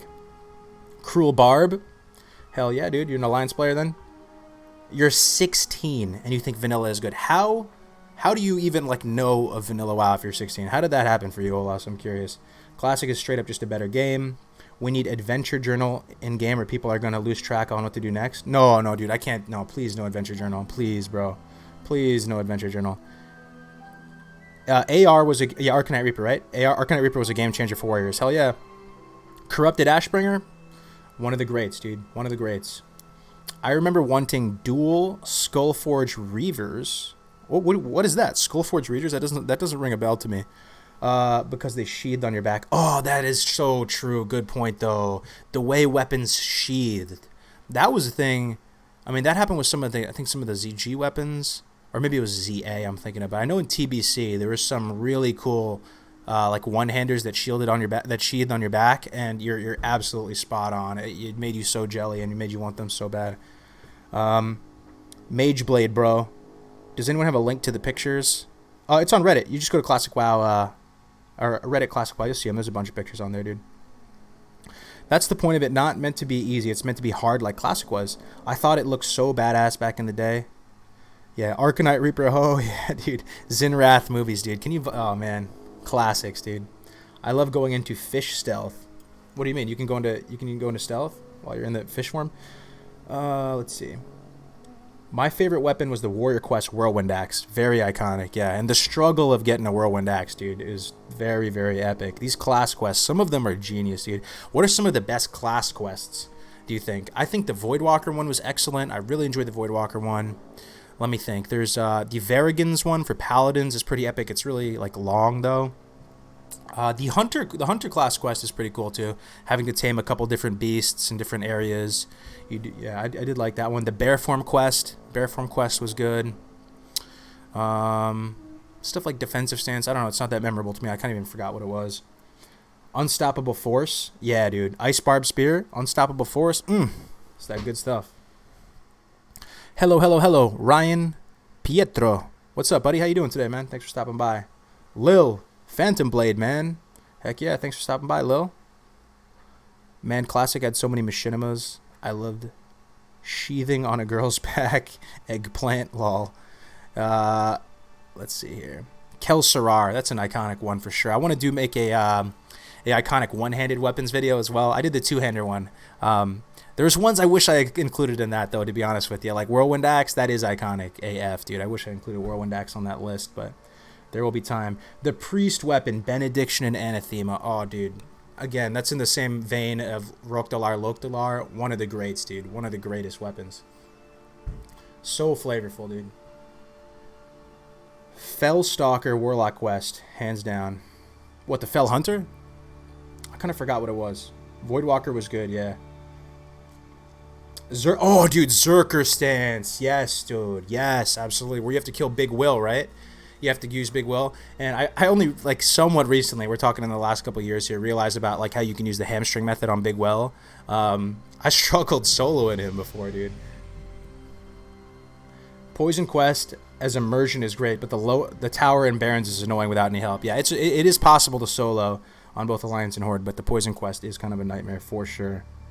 I didn't do it, but the Priest Quest for the staff from MC was pretty awesome. Watch my ex-wife do that one, dude. Rip, dude. Rip, dude. She's still playing WoW? What dungeons do you think will be available at launch? I hope Dire Maul's not available at launch. I hope it's not, because that way I can play Hunter, boys, and do Maraudon runs like an ATM. If you want to play Hunter, I'll tell you. I don't know if it's going to work that way in Classic. I assume it will. I mean, because I don't know what would change things. I don't see anything that could mess up the farm. But the Maraudon farm, you know, you race to 60 and you can do Maraudon farming with very little gear. You can do princess runs and just use Maraudon as your ATM. I remember on Zethkar, I farmed up my epic mount in like 2 days or something of doing it. You can do 5 an hour. And you could even improve that Maraudon farm too. If you have stuff like herbalism, you want to get ghost mushrooms and stuff like that. Like that's like scalable. That's scalable too, based on the server prices. How do you think Chinese gold farmers are going to affect Classic? Dude, they've always been a thing though, right? I mean, dude, gold farmers in Classic. I mean, in MMOs in general, there's always been gold farmers.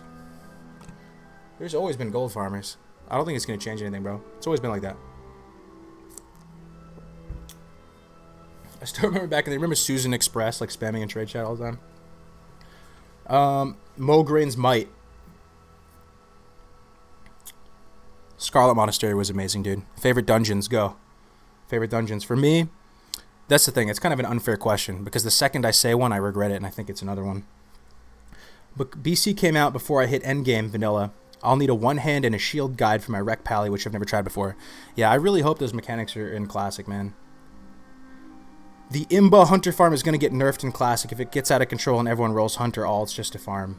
Yeah, we'll see. I don't know, but then there would be kind of changes because I'm pretty sure that was a thing back in Vanilla, right? Doing the Maraudon farming. But if Dire Maul's not out, then the Maraudon farming is like the best farming method, which is nice. It feels good, man. You kind of have control of the economy. WoW tokens have really taken a lot out of their profits. I'd hate to see a token in Classic. Me too. I wouldn't like to see a token in Classic for sure. Zufrak. ZF was great. Yeah. Who got the who put the swords together in ZF? Anybody back in the actual original Vanilla?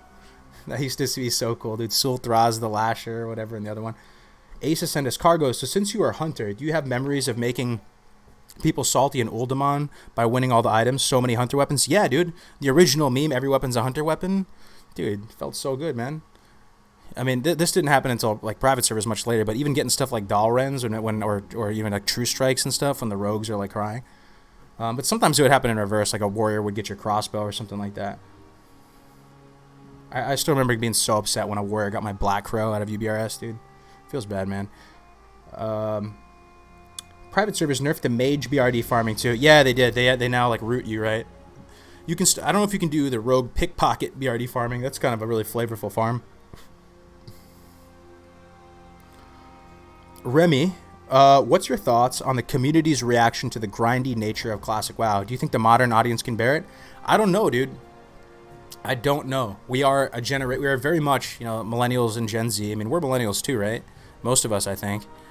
We're very much outside of WoW and stuff, we're very much an instant gratification type of generation. So I don't know how we're going to handle it. I hope that we can send a message to the games industry that, some of the aspects of the older games we still like, and that, we can kind of immortalize Classic WoW and all that it's done, and how amazing of a game it was.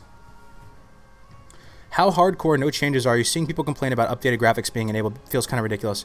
Yeah, Pernices, to be honest with you, I just, I low-key kind of like a little bit of graphical changes, just to textures and stuff, not to change the models and stuff, but, just increasing, making the textures just slightly better on the ground and stuff like that to make the game look more pretty. I'm kind of okay with that. I'd still play it. Ideally there'd be a little toggle or something like that, but I hope that eventually WoW 2 will come out, like a fundamentally new game. I hope they just re-release it as just World of Warcraft. They don't even use some like cheesy WoW 2 or have something after it. They just re-release World of Warcraft, let's say in like 5 years from now or something like that. That would be my selfish want. And then it's a new game. Maybe it has a different system. There's no global cooldowns anymore. There's no, action bars. Maybe it's in VR or something, but that'd be kind of crazy. Matt Brooks, yo Cargos, I'm out for a bit. Gotta go clean the house and shit. All right, man. Thanks for stopping by the stream, bro. It's nice catching up with you, bro.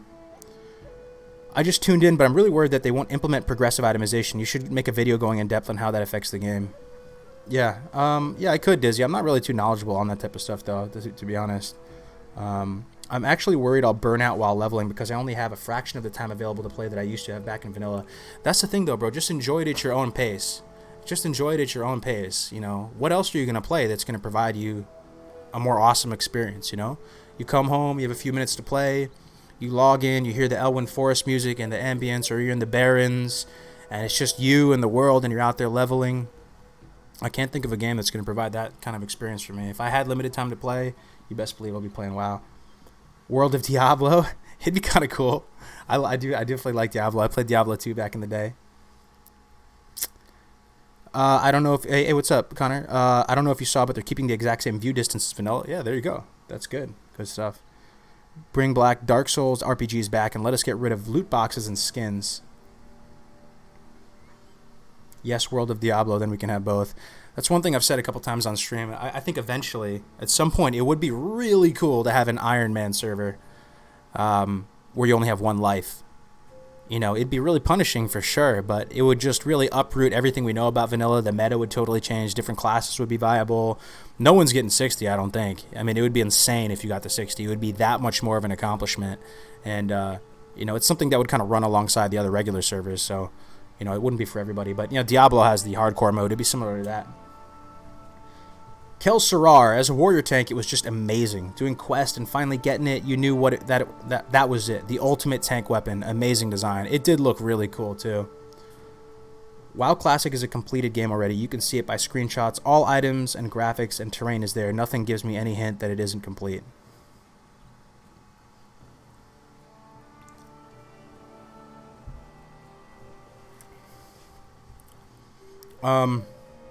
There were items added in later patches, 1.9, 1.0, 1.1, that were supposed to be catch-up items. Okay, I got you. So that's what you mean by the progressive itemization? Hardcore vanilla, yikes. Yeah. But anyway, guys, let's keep talking about the guild, man. What do you guys suggest as far as, you know, what type of server we should set it up on? Are you thinking just straightforward PvP? And also, I wonder what time zone is going to work the best for most people. I'm pretty flexible, but that's something I want to think about. PvP, PvE, RP, PvP, RP, PvE. I don't know if I'm missing anything, but we are starting a guild come classic, and everyone's welcome to join, man. We're just really going to put community first. Favorite class to level is Hunter for me, hands down. The sound of the bow. The sound of the bow, like the bowstring popping, like the auto attack sound, dude, is like ASMR for me, dude. It just takes me back. I really, really enjoy the sound of the bow, just pulling it back and letting it rip.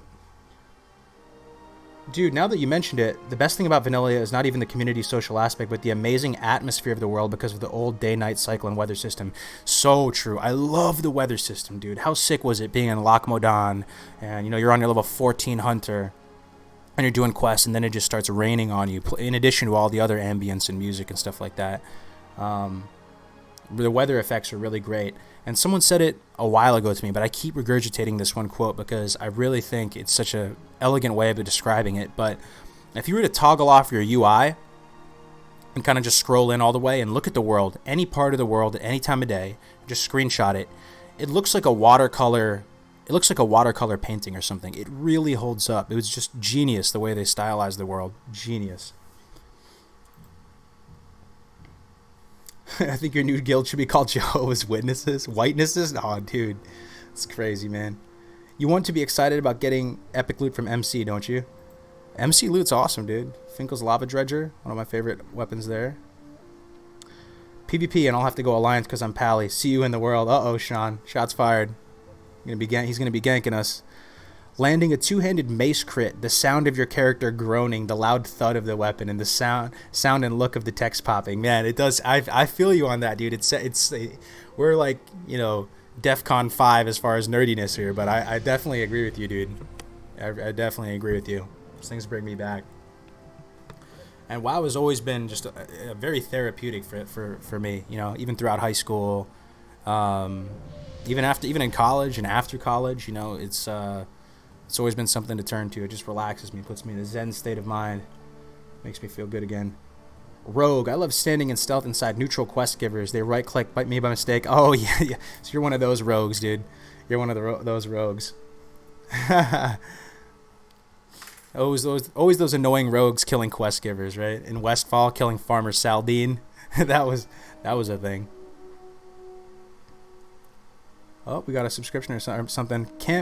Campion Black just subscribed. Thank you so much, man. Intercensus Cargoes. What is the first thing that comes to your mind before you die? Guess what? Damn, 5-minute graveyard run. Yep. Yeah, the graveyard runs were rough, dude. The graveyard runs were rough. What is the worst graveyard run? Instantly what comes to mind is the Stranglethorn graveyard run. That's probably the worst in the game, right? They had 2 graveyards. They had 2 freaking graveyards in Stranglethorn Vale. And if you died in the middle, dude, good luck. You know how many... Can you guys guess how many characters were forever lost to the abyss that is Stranglethorn Vale? How many kids just, like, raged out at that point after they had to run for the 3rd time back to their body, and that was it? Just they canceled the sub, and that was the end of their WoW story, dude. hundreds of thousands of characters, I'm guessing, over the years, dude. So many characters.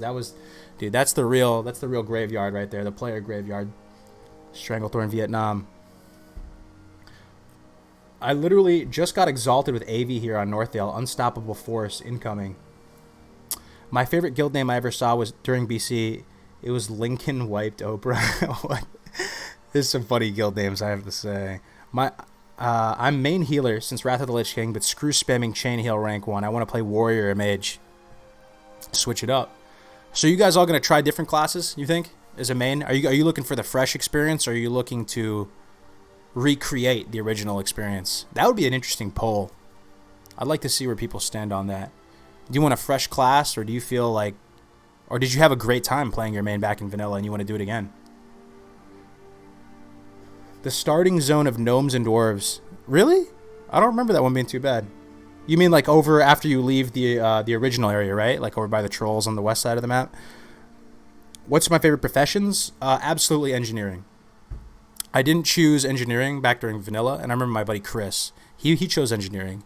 And I was just amazed at all the little gadgets and stuff that you could make, like target dummies, even stuff that obviously like wasn't viable and stuff, but man, I was so jelly that he was engineering. I think I went like, something really simple like leatherworking, skinning, or something like that. I love engineering. I guess another one that I like, let me think which one I like a lot.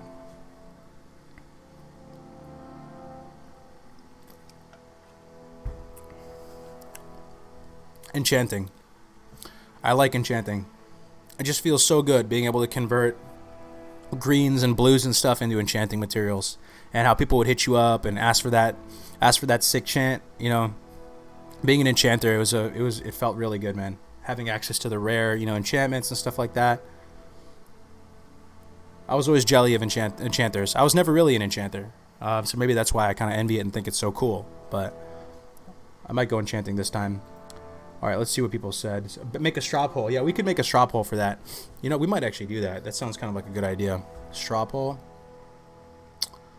Let's see here. Oh, we didn't even play Jeopardy. I was planning on playing some Jeopardy with you guys. It would be this type of stuff.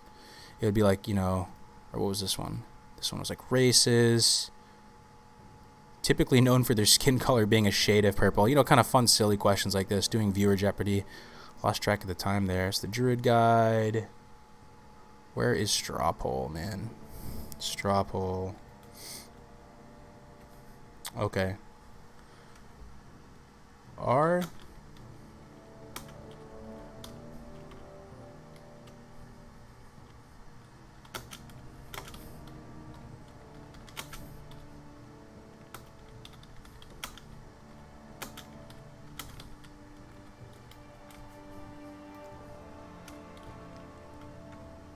Recreate. Okay.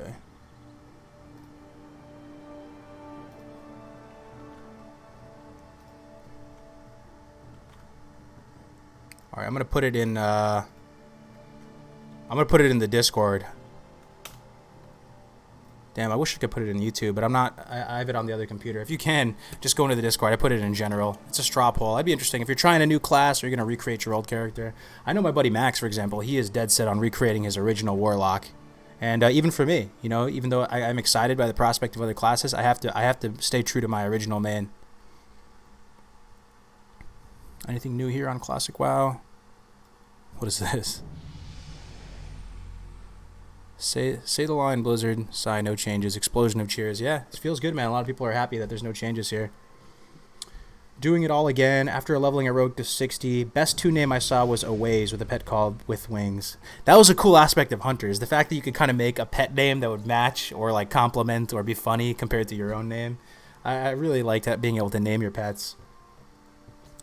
I'm here for the MF Jeopardy. What's up? What's up, fam? How you doing, Jake Stone? Let's see here. Cargos, by the way, it's possible to edit your doc sheets, otherwise it's just client-side. Maybe you should check out the permission settings. Okay. Yeah, a Warlock walls into a bar. There is no counter. Lol. Walks into a bar. We were doing the original duo here in my house. Shadow Priest, Warlock duo. Me too. Drew it all the way, unfortunately. Haha. The Discord info it's on my channel, right? You can just click the Discord link. enchanting was actually quite a good moneymaker back then, but might not be the case anymore with more advanced add-ons around this time. My hunter's, your pet's name has always been Trouble. It's a good name. Yeah, I'm actually gonna. I always name my pets after my actual dog. Used to be a mage main. Currently leveling a Horde Warlock on Northdale to check it out. 90% sure. I will do Alliance Warlock on Classic. Alliance Warlock, man, you ready to face down those that Will of the Forsaken, those undead rogues, dude?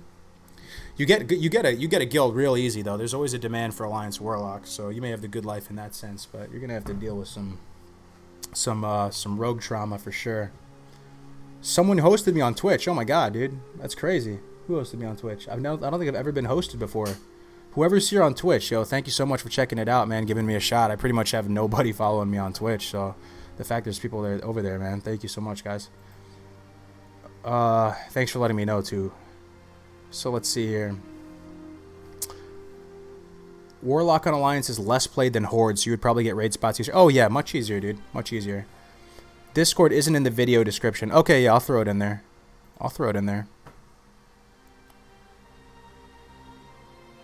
Let me see who's winning this straw poll, by the way.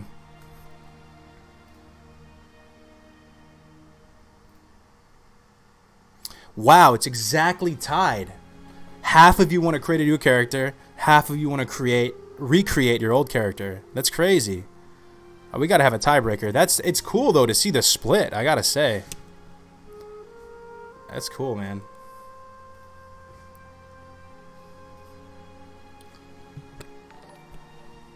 How come Warlock is more common for Horde than the Alliance? It's mainly due, I mean, it's not a huge deal at the end of the day, but it's mainly due to the Will of the Forsaken racial, which will provide you an on-demand immunity to fear and charm and stuff, which will definitely be a pain in the butt for Warlocks to deal with. What's my stance on twinking? I love it, dude. I think it's a really awesome, fun part of the game. Level 19 twinks, my favorite bracket. I really enjoyed those.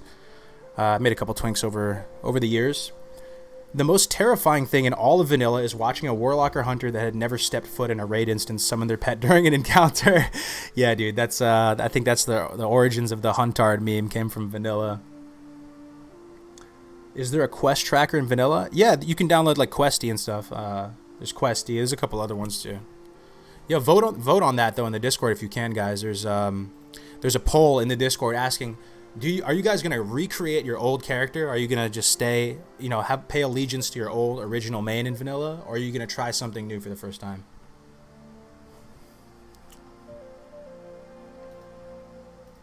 Let's see here, man. Let's see who's winning. New. A slight edge. People are choosing new. So you're gonna create new characters. You want a new, fresh experience in vanilla. Nothing wrong with that, man. Rogue is already the best counter to Warlocks. Add fear immunity to that, and you are in serious trouble as an ally Warlock. Pretty much that right there. That's why it's more popular. But at the end of the day, just play what you like. There's definitely advantages of being a Alliance Warlock. You're more in demand, that's for sure. Nothing juicy on our classic WoW. Guess we'll go back to this. For those of you just joining. Well, for those of you just joining, though, what we've been talking about all day, and I just want to keep plugging this one thing because I want to get your feedback. We do plan on creating a guild when Classic comes, and I'm curious if you guys have thoughts on what do you think makes a good guild. What makes a guild stick? What gets people emotionally invested? Because we want to strive for that. We may not have the strongest or the fastest guild. We may not be the sharpest players in the toolbox, but we're going to have a really good community, and it's going to be a blast. Hello, I am Alex Jones. Hello. What do you call a druid who tanks as a tree? Combat log? That's not bad, dude. That's not bad. How does the raid Nax fly in the air? It has 4 wings. Damn, dude, you got the WoW jokes for days, huh?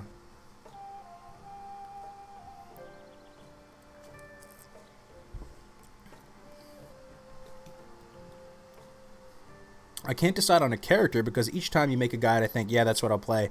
That's the beautiful thing about vanilla. All the classes seem so cool in their own ways, dude. All the classes, literally without exception. To me, I think all the classes are cool. They really are awesome, dude.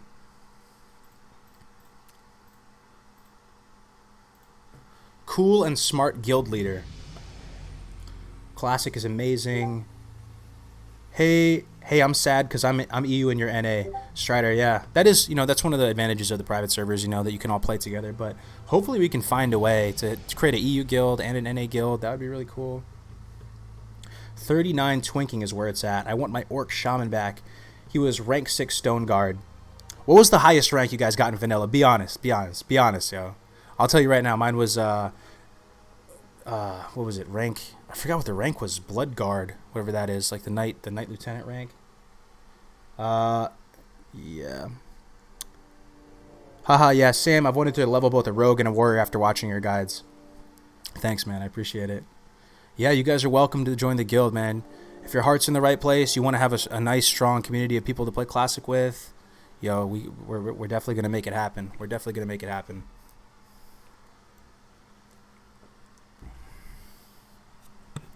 Conqueror? Yeah, something like that. Why are human pallies so thin and fit? They eat light. Cargos, you should have mentioned in your druid clip that they are the highest single target hybrid class. They fall off in PvP though. Druids, dude, I'm telling you, they're one of the most underrepresented, underestimated classes. They're so awesome, dude. They're so awesome. And again, you have to realize we're in patch 1.12. This is the final patch of vanilla. Classes like druids, classes like warlocks, they've been buffed. And a lot of people feel that 1.12 is one of the most balanced patches in all of World of Warcraft. So, every class is in my mind awesome to play, and you're not going to regret it. Druids in particular are great, man. I'm good buddies with Taladrill. We talk all the time. He was like a pretty legendary druid theory crafter, and he's done tanking in bear form in Nax. He's done progression tanking as a bear in Nax. That's so cool to me. Druids are great, dude. Druid are great. And they're the de facto flag carriers in Warsong Gulch. So if you don't want a PvP, it's definitely still viable. And when is the priest guide coming? So we're either going to do shaman or priest next. It's just going to be based on what you guys vote. I put a poll up on the community section. So go vote, and then I'll make it happen for you. You guys think they will tell us a release date at BlizzCon? That's what I hope so, man. What do you guys think? When do you guys think it's going to come out? I think Q2. That's be my gut. I think that's best case scenario. It doesn't look likely based on that dev water cooler. It's when they said that there's a lot of work still in store. I think that was their gentle way of telling us that, don't get too hype. It's not right around the corner. It's still going to be a little bit. Mario Del River. Wait. Are you going to be Galai or for the Horde? I'm going to be for the Horde, buddy. But I'll probably have an Alliance alt as well. Damn, the worst thing about playing Alliance is missing out on Baron's chat. What is the Alliance equivalent of Baron's chat? Is there an equivalent? Is it Westfall chat? Is it Elwyn chat? There's no branded one, but I wonder what the closest one is. I guess it would have to be a massive zone, right? Where they just get people with a wide level range. Everyone roll Umkin. Cargo said it's good. Now that's the crazy thing though. So even these specs that aren't super viable in progression PvE min-max rating, oftentimes are badass in PvP, dude. You talk about elemental shamans. The burst elemental shamans. I was talking to Drakova a few weeks ago, and he was saying that the one class that he struggles with the most, and it feels kind of hopeless at times, is elemental shamans. Believe it or not, they just have crazy burst, and stuff like balanced druids, man, really strong in PvP. You see these PvP montages of good balance players, and there's so many weird gadgets and intricacies to vanilla, like weird little consumables and items and things that you can do that you can make any class, any spec work. You can be an enthusiast in whatever you decide to play and make it work and earn the respect of the people on your server. Damn, the worst thing about playing Alliance is missing out. Yeah. Everyone roll. Let's see. Westfall chat. People always bitching about VC versus DM. So what is it? Is it VC or DM? I always used to call it VC. I don't know if that's wrong or not, dude. Horde for life. The Baron's chat was a classic. When you think about classic, the first thing that comes to your mind is the Baron's chat. The Chuck Norris memes. Westfall chat. Is Westfall what it was for Alliance pretty much? Yeah, that's true. Alliance don't. Yep. Yo, one thing I wonder if people are going to use local defense chat. You guys remember local defense? You think that's going to be a thing? I love the flavor of local defense chat where you're getting ganked and you call for help and people come and save you, dude. Loktar Ogar. Hell yeah, dude. Alliance is better. Dwarf Treasure Hunter. DevCamp and Melderon TV. What's up, man? If you guys haven't checked out their channel, they make really great stuff. They're my boys. They're Philly boys. Def Camp and Melder on TV. Shaman Masterclass. Great job, brother. Nice moves. Keep it up. Proud of you. Thank you, bro. Thank you, bros. DM. So it's DM? Is that officially what it is? Hey, I would be so down to help you get Scared Lord. Oh man, I don't know if I could go that try hard, but I appreciate the look. Do you have a guild name already? Nope. Guild name is up in the air. Server's up in the air. But like I said, this is another thing. How do you guys feel about RP servers? Do you think it would be a bad call? What are the disadvantages? Because I want to get some constructive feedback here. What would be the downsides of rolling on an RP server? I've never in my life RP'd. I've never been on an RP server. I've never even played Dungeons and Dragons. I've watched YouTube videos of famous people playing Dungeons and Dragons, like Vin Diesel and stuff. I think it looks dope. It's dope. I would definitely give it a shot. But what are the downsides of rolling on an RP server? There's got to be some downsides. But I was thinking about it because, you may filter out a lot of some of the mean-spiritedness, right? It's people that may be playing for a little bit more, for a little bit like more, I don't know, sentimental reasons or something. It may not be as intense. I was thinking about going maybe RP, but I was thinking about it. Oh, Dawkins in the chat too. What's up, guys? Damn, it's a party now. Big Dawkins in the house. Dawkins a great streamer. He makes great content as well. Welcome, guys. RP PvP, best type of server. No world PvP. But there is RP PvP though, right? There is RP PvP.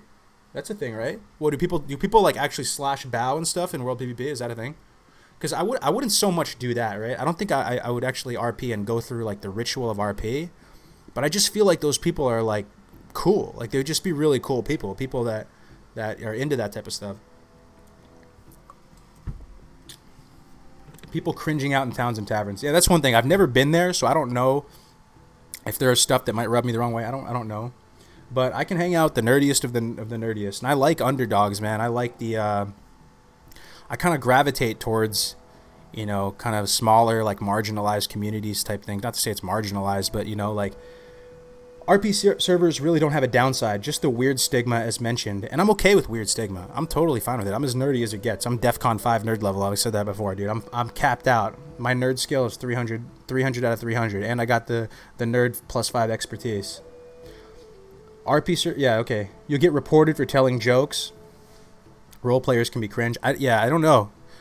I never experienced it. I have to roll my one alliance and one horde character on PvP servers so I can engage in world PvP. That seems to be the biggest downside, right? World PvP. So is there not? That would be the biggest downside to me. I do like PvP a lot. I like esports in general. I play the competitive games, CS:GO. I played StarCraft for many years, even stuff like Hearthstone and stuff. That's what I started my career around. And the fact that maybe some top tier PvPers wouldn't be attracted to those servers to me seems like the biggest downside, because I'd like to have good competition and people wanting to rank and stuff like that. I feel RP is full of stuck-up people who take themselves way too seriously out of character. That's good feedback, dude. RPing can be fun, but some people take it way too far. A hard choice for me is dwarf or human for my paladin. Dwarf better for PvP, but I like human looks. RP servers weed out the riffraff. There's no requirement to RP, but some will freak out for you breaking the immersion. So is that the thing? Like, do you have to do anything differently? Like, if you just ride around on a mount regular and all that, like, will people whisper you and stuff and tell you like to stop or something? Like, I don't know. Does everything have to be like a role play? I don't know how it works. PvP server or bust. What's up, Irish Killzone? Welcome to the stream, bro. Will they have RP servers? I assume they will, right? They gotta have RP servers. Gonna be wearing my Make Azeroth great hat again. Great again, yeah. When the demo comes out. Guild name. Damn, the chat's blowing up now. I remember there being at least one RP PvP server in Europe. I'm too old and don't have enough playtime for world PvP. Slows me down too much. I'll just use Battlegrounds when I want the PvP. You're the man, Cargos. Thank you, Mr. Tasty Sock. Thank you, bro. You've been in all the streams, man. I really appreciate you, dog. If you survive Nostalrius leveling on PvP Realm, you will make it on any classic retail server. Facts, dude. Leveling on a 10k cap server, when there's just 10,000 people on the server, is an entirely different beast. And I was thinking about making a video on that because it's interesting. It gets to the level where mob tagging is so difficult and crazy that exploration leveling can potentially be the most viable way to go, because you'll actually get some some value down the line from exploring places and getting flight paths and stuff. Like you'll see some of these exploration guides. Tribe made a really good one for Alliance. There's ones for Horde as well, where basically you spawn in like the Valley of Trials, right? And then you leave the Valley of Trials and you go up Durotar, and you take the Zeppelin to the undead starting area, and you explore all the little nooks and crannies, and you get XP. You can get to like level 3 or 4 kind of quick doing XP leveling, and then you have all these flight paths and stuff for the future. And that's where some of these pro levelers, that was the strat that they did, you know. And it's very consistent. It's not dependent on you spamming a tagging macro. And I think Alliance is even better for exploration leveling because you have the deep run tram. The deep run tram is excellent. So the guide I saw he made was from the dwarf area, taking the deep run tram to Stormwind, going all the way to Red Ridge, like hugging the mountain, and you can get to level 3 or 4 pretty quick, and then you can kind of just resume leveling. But my strategy that I'd recommend if it is a really packed server is to get the boys together, party up, get a team of 5, and then do like 1 kill quest, get to level 2 or something, and then just immediately leave the starting zone, head out into the broader area, find an area with good mob density, like maybe the cool Taras area if you're in Durotar, and just start killing. Stay away from the quests that are dependent on a something spawning or an item dropping. You would be shocked and amazed. It's so hilarious to me when you see some of these private server launches and you go into like the Night Elf cave, you know, where you have to get the Webwood Venom quest and stuff like that. People will sit there for legitimately hours trying to complete that quest. It just cracks me up. Okay. OMFG, I just remembered Defias Brotherhood RP realm on Europe. I had so much fun there trolling the RPers. Good times. Guild name, save a Kodo, ride the undead. We ran a guild on Venture Co. RP PvP. Stay out of say if you break character. Nothing else changes at all. I don't know, man. I'm thinking about it. I think it'd be kind of cool. I want to go in and create with you guys a really strong community of people who have their hearts in the right place. You know, I have no doubt that we're gonna like guild cap. You know, there's gonna be we'll find the people, but to kind of really get a good group of people that have their heart in the right place, where you can wake up in the morning and go into Discord and see 20 plus people playing, you know, in different voice channels, doing this and that. That's the dream, dude. I really want to make that happen. Aspiring musician? Oh hell yeah, dude! I'm gonna level with the lads. Solaire of Astura, thank you for subscribing. Pernices. Always played PvE, but thought about playing PvP server in Classic, so I'd appreciate a video about the difficulties of leveling on a populated PvP server. Yeah, so I mean, you really just want to get ahead of the pack on a PvP server. That's my bread and butter, like, you know, speed leveling and getting ahead of the pack. You just got to put the hours in. It doesn't matter what class you're playing. It's less about the class and more about the hours. You put the hours in, you get ahead of the pack, and you can kind of keep it snowballing from there.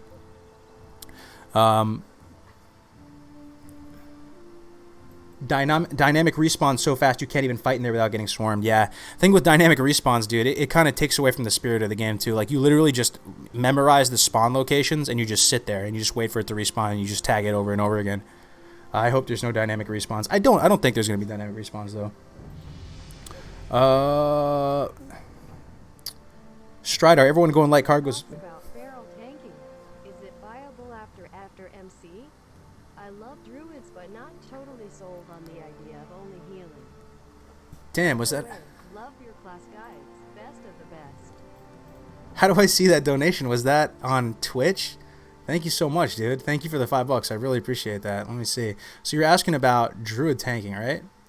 God, dude, I really got to get better at integrating Twitch and YouTube. But thank you so much for the $5, bro. Yeah. So, like I said, one of my comrades and brothers in arms is Taladrill. He's a legendary druid theory crafter. You might have seen him on Countdown to Classic, and he's done progression bear tanking in Anaxaramus. And there's actually certain fights that having a bear tank is going to be bis. There's going to be certain fights that they can't do, like the spider in Nax or something. There's certain just mechanics of druid where like they're not going to be able to sustain through huge damage, but you have more health, you have more armor, and dude, playing a bear tank in vanilla, I think it's awesome, dude. I think it's great. You can tank 5-mans no problem, like, you know, Molten Core, ZG, stuff like that. It's easy clap, dude. You can do that stuff too.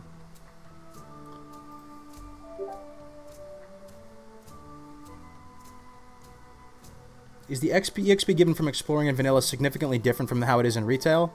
Oh, what's up, Archangelus? Thanks for stopping in, man. I've seen you around, bro. I don't know. I don't know. I don't know how it is in retail. What's the guild name gonna be? That's the thing. I don't know yet, man. You guys, we can come up with it together. I can come up together. I really, dude, I'm so excited for it though, dude. I'm getting hyped just thinking about it. We're gonna create a guild together. Oh man, dude, it's gonna be great. Yeah. So I don't know the name. I don't know what type of server it's gonna be on, but I just know it's gonna be lit. We're gonna have a strong community. It's important for streamers to stay ahead of the leveling race. Yep. And I'm going to do 24-hour stream for sure, like 100% once Classic comes out, like at least. Any dynamic spawns will be based on server pop. Oh, is that how it works? I feel like that you feel like there's going to be dynamic spawns, Fat Gucci? I sure hope not. I sure hope not. First epic was the two-handed sword that you make from ZF. ZF is hands down my favorite dungeon. Yeah, ZF is really good. ZF is really good. I enjoy ZF, especially the area where you have to fight off like the waves of the trolls, dude. That was so cool. Is that the first time you get to talk with Harrison Jones too? Is that his first appearance in WoW? Oh man, Frederick Arneson, you're doing God's work here, man. Getting fucking hype for Classic WoW like never before. Thank you, dude. I appreciate that feedback, man. Yeah, I'm really excited for what the future holds. Toxic, I'm sure you've already been asked this, but just joined in. Where's the shaman guide? It's coming, dude. We're either going to do priest or shaman. I put a poll on the community tab of YouTube, so you guys can just can vote there. And then I'll probably close it out after a day or something, and then whatever has the most votes, I'll do. But there's only 2 left, so either way, it's going to be in the next 2 videos. Snope just came in. Do you have the virtual ticket? Hell yeah, man. I'll be streaming the demo for as long as they let me play. You know, I guess worst comes to worst, we can just do this and just hang out and talk and stuff. This is fun though, dude. I actually really enjoy this. Just being able to talk with you guys about all things that are like juicy, classic, you know, favorite races and classes and weapons and stuff. You're a big fan of Uldaman, Marius? Uldaman is a beautiful dungeon. The dungeons are so beautiful in vanilla, man. What do you guys think is the most beautiful dungeon aesthetically, or like the layout? I really think Maraudon looks stunning. Maraudon is stunning. Deadmines is stunning too. When you first see that whole area with the ship, crazy, dude. What is the biggest dungeon too? I was talking about this on the last stream. Gnomeregan felt friggin' huge, dude. Sir Pickle, evening cargoes, my dude, loving the content. Thank you so much, Pickle. Hey, bro, do you anticipate Alliance or Horde will be overpopulated? I don't know, dude. I really don't know. I really don't know. I hope that Alliance is more populated. We can be the underdogs and be the Horde. Yeah, Maraudon is really stunning, dude. Infectious Raider, I can volunteer my guild. It's paid until 2019. It's a $24.99 a month. If you'd like, I can PM it to you. I don't know what that means, bro, but we're definitely trying to create a guild. And, you know, if we can come together right now and definitely... I've never really started a legit guild before or anything like that, and I don't even consider this, like, me starting something. It's really us starting something. So I don't even want to be Guildmaster. Like, there's no way I'm going to be Guildmaster. Like, hell no. That just seems... I lack the experience to do something like that. So it's just going to be kind of our community guild. BRD is huge. And like I said before, it's probably my favorite dungeon. Either that or Scarlet Monastery. I just love how non-linear it is, and it feels like you can get lost in there, dude. I love how you can feel like you can get lost in these dungeons. Another one, actually, though, is Sunken Temple. Man, dude, the layout was so good in some of these dungeons, thinking about it. Guild name Refried Vanilla? That's not bad, dude. BRD is like a separate zone. Yeah, it's so true.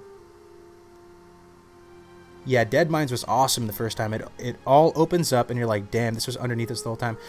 Yeah, and dude, I kind of really like the story of Edwin Van Cleef back in the day too. How he's not actually, you know, a super bad guy, potentially, you know, like the Defias have their own story, and that, you know, you keep hearing about it as you're questing through Westfall, that they have this huge fortress, like they took over this whole swath, and then you go into this fortress and you see everything. Deadmines was incredible, dude. Unless you count UBRS and LBRS as one, that's true. Yeah, that would be massive. I love how there's certain areas where you would just like jump off a ledge and then land, you know, 20 feet down. It was almost disorienting. A lot of these dungeons were laid out in kind of a disorienting way, probably intentionally, right? To make it feel like you're just part of this huge labyrinth. Yeah, Sunken Temple is pretty cool. It was just so hard to get a group together for Sunken Temple. But there's some good weapons in there. There's the Aranicus weapon, I think it's called. Vanilla Shakes. I remember the difficulties of actually finding someone who knew his way around Sunken Temple. Okay, here's an interesting thing. What do you guys think is the least done dungeon in the game? Yeah, this is kind of juicy, man. I wonder if there's some way to like research, like find a definitive answer. What dungeon do you think gets the least playtime? Like, or like lowest success rate? You know, I guess that's kind of a separate thing. What dungeon has the highest failure rate for groups? One that comes to mind is BFD, dude. It was so rare back in the day to get a group that could actually do BFD. That was one thing, dude. Yeah, Mr. Smite running down that ramp. I remember trying to like finesse the game and like not get stunned by him and stuff. This Mr. Smite fight was great. Gravestone Scepter is incredible, dude. If you guys are playing casters that have wands, you're playing mage, you're playing warlock, Gravestone Scepter is a quest reward from BRD. You can get the quest at 18, but the earliest you can go into BFD is 19, and it has the highest DPS out of any weapon, axe, mace, sword, whatever, any weapon for like the next 10 levels. It's insane. The Gravestone Scepter, and it's a 100% guarantee you get it. You just have to complete the quest. So it's a very worthy consideration. If you can find a team of all-stars to bang out BFD real quick, you might want to do it. Let me see what you guys are thinking, though. Stratholme? Well, okay, I'm talking about... No, Stockades has had a lot of people in it because it's so conveniently located. I would assume the dungeons that have the lowest completion rates are just out in the middle of nowhere. I mean, Sunken Temple comes to mind. Gnomeregan? True, dude. Gnomeregan definitely might be one of them for sure. I know in vanilla Gnomer was the most hated, but your favorite? Oh, it was your favorite. BFD. I think the grave, like the run back from the spirit healer, is a big factor there too, because it's so demoralizing when you wipe like the second time and you have to just run all the way back over and over again. I think that's definitely a factor. Sunken Temple, BFD, Gnomer. Yeah, those are the ones that come to mind probably as the least done. Nah, Zul'Farrak, dude. A lot of people did Zul'Farrak. DM West. Oh, that's a good point, dude. DM West. Sir Pickle, will you be doing a shaman leveling guide? Hell yeah, dude. It's going to be either priest or shaman next. It's just going to be based on the results of the poll. Maraudon would be one. No one likes to travel there. That's true. Maraudon, yeah. It's true. Actually, no. I think Maraudon's not. Yeah, you're right. This guy made a good point. All the melee one. Because you got your Blackstone Ring there. You got your Thrash Blade. You have the Staff Reward. There's like the Resurgence Rod. I think it's a Staff Reward there. There's a lot of reasons to do Maraudon, even if it is really annoying. Also, there's the Wand. I think it's Noxious Shooter from Maraudon. There are some compelling reasons to do it. I would guess Sunken Temple. That would be my guess. Towards the least like utilized and lowest and highest failure rate out of all dungeons. That'd be my guess. Running 5-man dungeons with a close group of friends in TeamSpeak are some of the best WoW memories for me. Absolutely, man.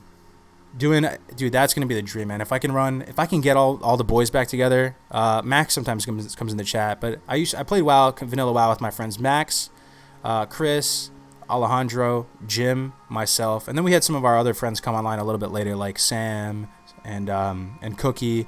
But if I can get the boys together and we can do dungeons and level up together, I couldn't think of a better thing I could do in life that would bring me more satisfaction.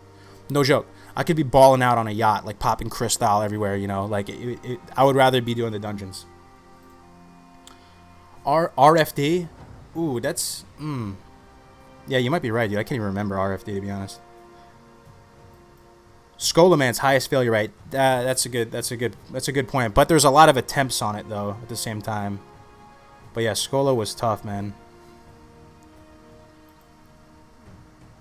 Yeah, true. Oh, you're leaving, Irish? All right, man. Thanks for stopping by, bro. Yeah, dude. Absolutely, Battle. Thanks for stopping in, man. I'll see you next time. Yeah, single target. Yeah, Swamp of Sorrows. But Swamp of Sorrows is a stunning zone, though. I really like the look and feel of Swamp of Sorrows.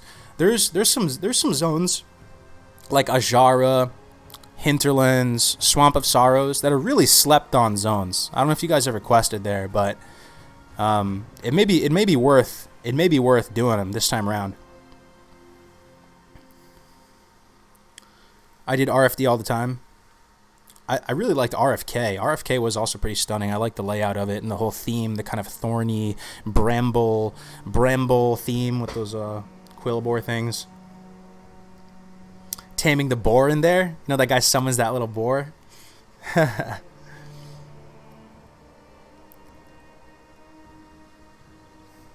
me check out Twitch. Let me see here. Oh, wow, we got 20 people in Twitch. Yo, I feel... God, man, I got to find a way to integrate the chats, man. Whoever's in Twitch, thank you for giving the channel a shot. I really have, like, no Twitch following, so I appreciate you guys stopping in. I really do. Micro Grizzly, the Takanashi, Verex91, Baka Business, Infectious Raider.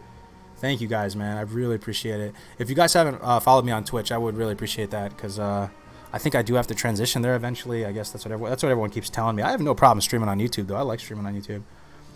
Not having the hosting functionality, though, is kind of a feels bad man thing. RFK has that awesome boar skin that you can tame. Oh, is that RFK? It's the guy who summons the boar, right? Agamem or something? Agamem's boar, is that RFK? Yeah, it is RFK. Yeah, I'm confusing the two, RFD and RFK now. Honestly, as cool as Sunken Temple is, the dungeon is a nightmare. Yeah, in some ways, for sure. Asus sent his cargoes. If Classic WoW becomes a huge success and they announce TBC Classic. Oh, dude, I love TBC. Absolutely, absolutely. I really enjoyed TBC. TBC was I was a total noob. If you guys don't know, like I was not a pro back in Classic and back in the original OG Vanilla. I was a scrub lord, dude. I was lost in the sauce, running around like a chicken with his head cut off. I was super noob. Like I raided. I mean, I went through ZG and Molten Core and BWL and got into AQ40. But dude, I was hopeless, dude. And TBC was really the first expansion that I tried hard at. You know, skip med school, run home, and level, and got right into Kara. I would love TBC, yeah, but it still feels a little like space alien-y. You know, they're opening the floodgates at that point with Draenei, and it definitely was a turning point. Even TBC, even though TBC is an amazing expansion, they were turning the corner as far as that like dark, mysterious vibe of WoW in my mind. The color palette lightened up a bit. You got kind of that space alien Legion-y vibe from it a little bit, but I did enjoy TBC overall. Some really great zones in TBC. The zones were awesome in TBC. TBC favorite zones, seeing Zangarmarsh for the first time was mind-blowing. Mind-blowing. Blades Edge Mountains. Those were probably my favorite. Yeah. Hellfire was alright. Terracar was alright. Zangarmarsh. Oh, Nagrand, though. Nagrand. Dude. Nagrand, Zangarmarsh, and Blades Edge. Biss. TBC is your favorite? What is my favorite race? Orc. Orc's my favorite race. Orc Hunter. That's what I would be if I was in Azeroth. The most epic dungeon in Classic was BRD. I remember first time I completed my quest was to be able to smelt dark iron ores, and right after completing the attunement, I was super noob too. Yeah, dude, we were so noob back in the day. Netherwing TBC Phase 2 Open Beta, October 27th. Okay. Sunken Temple was cake if you had someone that knew exactly how to progress and open it up. Interesting. Yeah, I'm noob with Sunken Temple. I'd like to do it this time around, though. Kara was your first raid. George Phillips, great content. Keep it up, man. Thank you for stopping by, George Phillips. Good to see you in the chat. Dokken, smash that thumbs up, boys. Show the love. Yo, appreciate it, man. Go, guys, check out Dokken. He's in the chat. You can see him right there. He also streams Classic WoW. He has a really cool stream. I watch his stream all the time. I'll be eating like Chipotle burrito bowls, reading my Subway, or doing whatever. And I watch him all the time. So show Dokken some love. We might do some stuff together, too, in the future. So stay tuned for that. Karazen is still your favorite raid of all time? Big Dokken, dude. Throw some pickles in the chat. That Shaman Water Totem quest. Some good stuff. I'm really excited for the Shaman leveling guide, by the way, guys. I haven't seen a Shaman leveling guide like the one I want to make. It's gonna be sweet. It's going to be really, really good. Because the meta right now, I'll say it again, the meta for Shaman leveling is one-hander, shield with Wind Fury. It's like mathematically on paper better even than Flame Tongue. But we got some new strats coming to the table where we're going to use a slow two-hander and level similar to how warriors are going to level, and we're going to have a little hamstring method of our own. We're going to use Earthbind Totem and potentially even low ranks of Frost Shock, and we're going to do like Shaman hamstring method leveling, and it's going to be amazing. So stay tuned for that. Shaman Guide's coming. We also got the Priest Guide coming. Man, I said I was only going to stream for 2 hours. It's 2 hours, 15 minutes. Should we keep going? This is a new all-time length of streaming for me. I've never streamed this long before. I'm in uncharted waters here. Love Sunken Temple. As a druid, you can go, you can CC. Oh, with like the beasts and stuff. Dawkins dope. Hell yeah. On private servers, do you ever see enhancement Shamis with Saphira's Hand of Ragnaros like Unbreakable did on live servers? It's pretty rare, dude. Mika, hello. Hello to you, /wave. My shaman is already 51, but you still want the guide. Yeah. Yeah, you can still benefit from it. Sunken Temple was a great design. Just needed people to stick it out. Yeah, I'd really like to do those dungeons, those slept-on dungeons, and maybe even make videos about them. Like, that would be cool, right? Making videos to kind of show people that it is worth it. Because, you know, maybe the ignorance of Sunken Temple and just seeing where it is on the map, it may make people not want to check it out. But, you know, all the dungeons in vanilla were made with such love. Other than RFC. I think RFC is probably the least inspired dungeon. Said it before, I'll say it again. RFC was really kind of straightforward. And is there even, like, a lore for RFC? Is there anything, like, juicy there?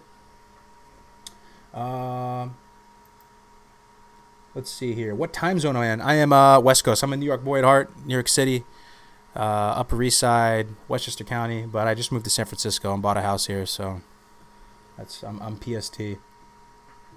Also, Zul'Farrak was amazing. First time walking up the temple to the prisoners, then turning around and see all the trolls spawn fighting their way up to you. Yeah, dude, Zul'Farrak. Yeah, you're talking about the that event where you're at the top of the stairs, right, with Harrison Jones, and you let him out of the cages, and then the trolls start swarming you. Also, the part of ZF where the zombies start coming out of the graves, those little sand things. I remember going in groups, and people were so noob that I guess guides and stuff weren't that available. That people would just like instinctively right-click stuff because they could right-click stuff, and they would right-click all the sand things, and you'd spawn like 40 mobs and die. Leveling a Mag'har Orc Warrior on retail. Doing VC is making me sad while listening to this. Brian Taylor, thank you for subscribing. Zuna91, thank you for subscribing. Robert Wellander, thank you for subscribing. You guys are awesome. ZF was badass, dude. You got to get that the epic weapon there, dude. Combine the swords. ZF had some iconic leveling gear too. Big Bad Pauldrons. Who remembers Big Bad Pauldrons? I used to think they looked so cool. They're spiky and they're red. Oh man, dude. What is some of the most iconic leveling gear? Herod's Shoulder comes to mind immediately. Like dungeon drops, right? Cruel Barb, Herod's Shoulder, Ravager the Axe. Let's think. Cookie's Stirring Rod. It's not bad, right? Cookie's Stirring Rod. Smite's Mighty Hammer.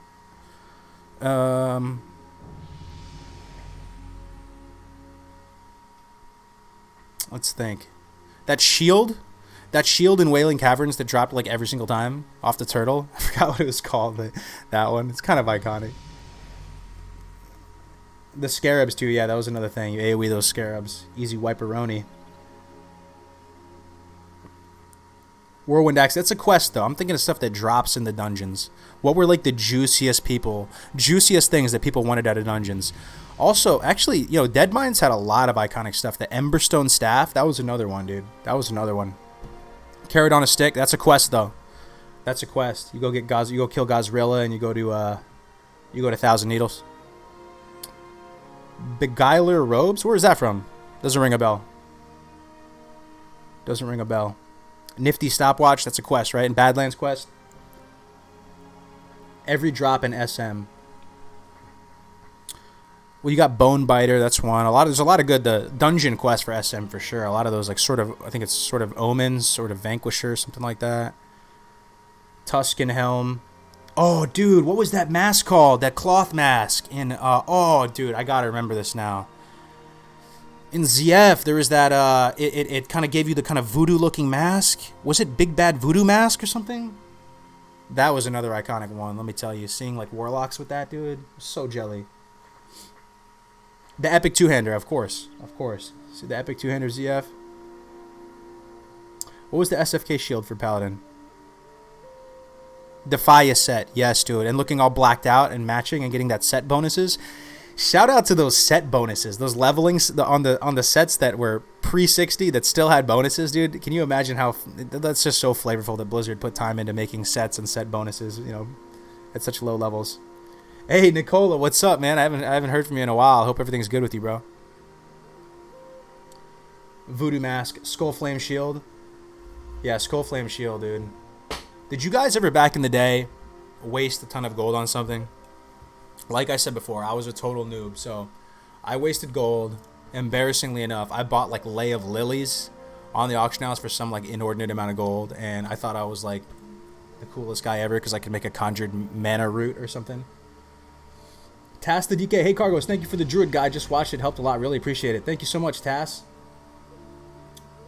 Baron's Mount. Oh, I mean Baron's Mount, yeah, that's iconic. It's not really leveling so much though. Good luck getting that. Shadowfang BOE drop. Oh, don't forget you in Twitch. God damn it. Verex, thank you, bro. Let me look over in Twitch. Damn, we got 23 people in Twitch. Vemptastic. Hey, dude, just wanted to say thanks for the classic leveling guides. Leveling is my favorite aspect of Classic WoW, and I'm trying to improve my speedrunning to hopefully, maybe a bit of a stretch law, get up to almost as fast as guys like Gil Nash and Journey. Your guides are really helpful for my learning and improvement, so they're much appreciated. Thank you, Vemptastic. I'm really sorry if I neglect the Twitch chat. It's just, I don't know how to really combine the chats. I'll do some research after this stream. But thank you, everyone giving me a shot in Twitch, man. This is crazy. This is an all-time high for me in Twitch. Never even had this many people in here. Dixie Twist, Micro Grizzly, Verex. Man, thank you guys. The Takanashi. Doing fine, bro, and you? Yeah, I'm doing all right, man. The hype for Classic is real. We're almost there. We're a couple days out. Are you going to give it a shot, Nicola? You going to give the demo a shot? You got Baron Rivendare on your Rogue first try? That is absolutely Nutter Butters, if that's true. That is absolutely Nutter Butters. Whirlwind Axe, the one from SM Armory, right?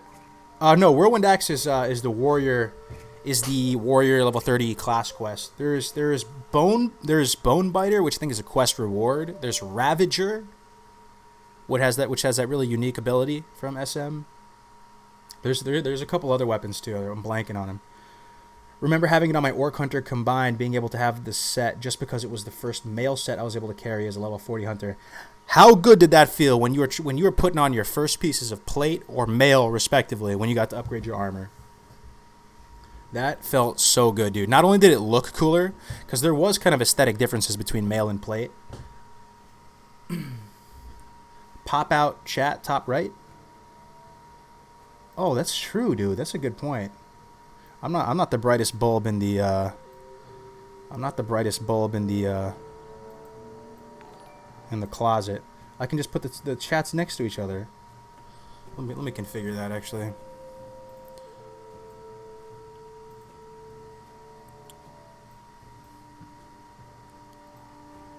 There we go. Awesome, man. I can see both now.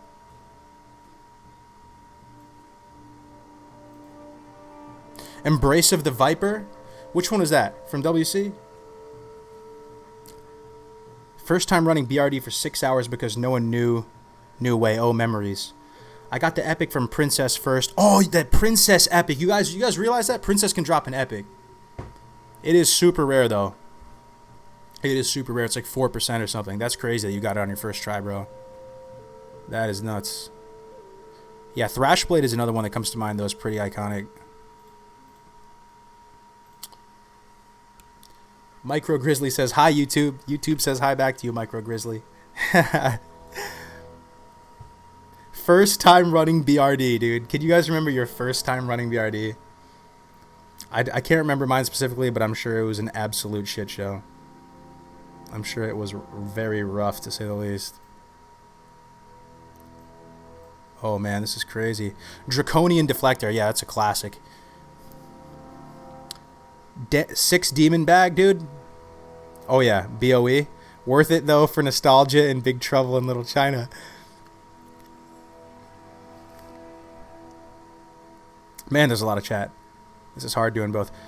Baron Rivendare Steed first try, I'd guild kick you and put you on ignore forever. Oh, dude. True, though.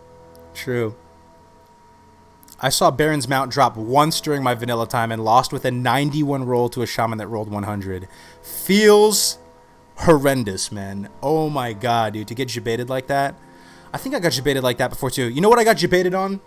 I got jebaited on how easy it was to get what was that thing called? Time Lost Proto Drake. You guys remember Time? If you guys played Wrath, there's this Drake. It was a green Drake called Time Lost Proto Drake, and it seemed really simple. You just go to like Storm Peak Mountains or whatever. You just fly around. You see him. You have a little rare spawn detector, and then you tame him.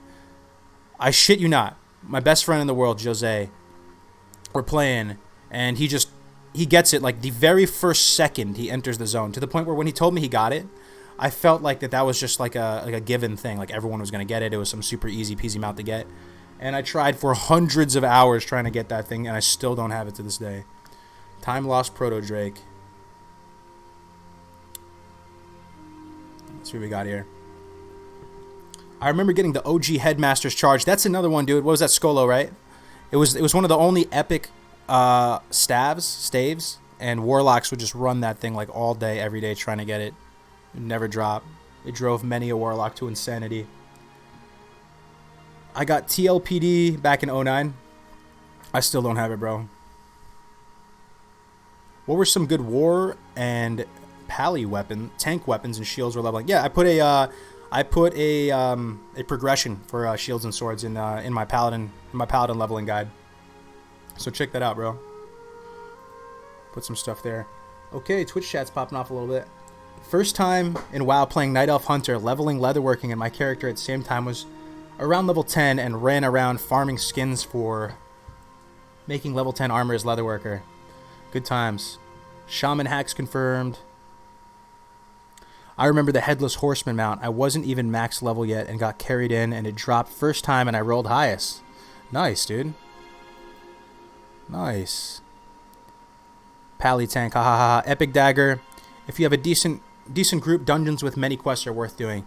Yeah, that's a good point. So if you do have a team of all-stars, people that you can turn to, they're highly competent. You're not going to have to go through the growing pains of having a new group and waiting for everybody to get there and wasting half an hour of time. I do think the dungeons can be definitely worth it.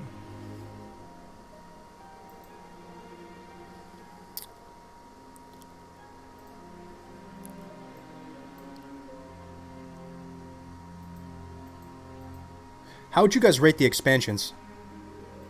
From best to worst. I don't want to say anything. I just want to feel you guys out on this.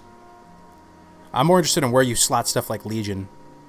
I guess leave BFA out of it because it's still going on. Yeah, Title Charm. What was that sweet trinket from Rare Mob and Wrath? Yeah, Title Charm. Yep, that's it.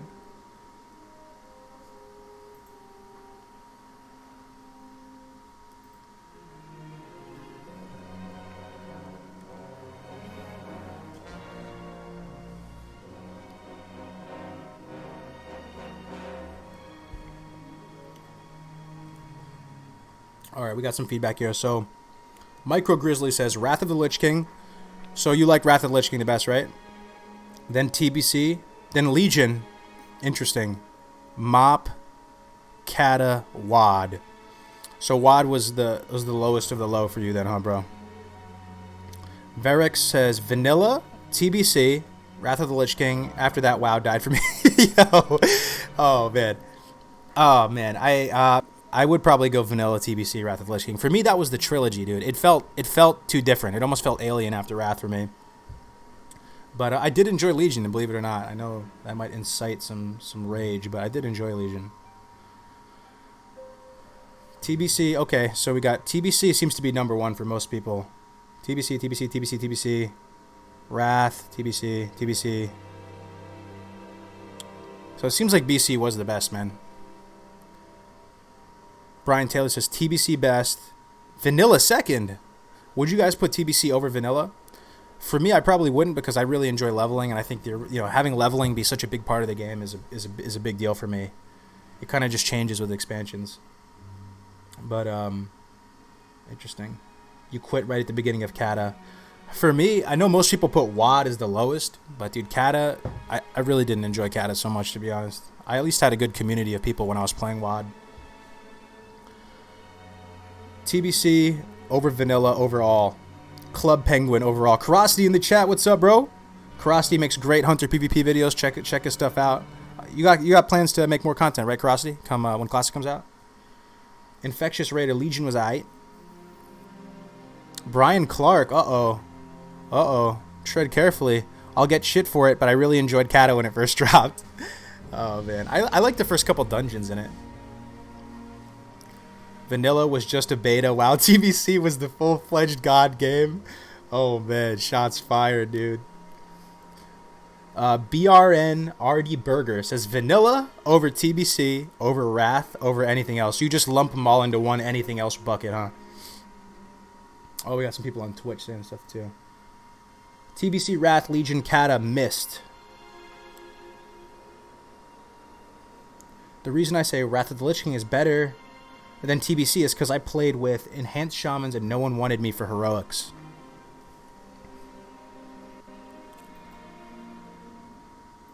Hello Kitty Island Adventure for the win. That was the best.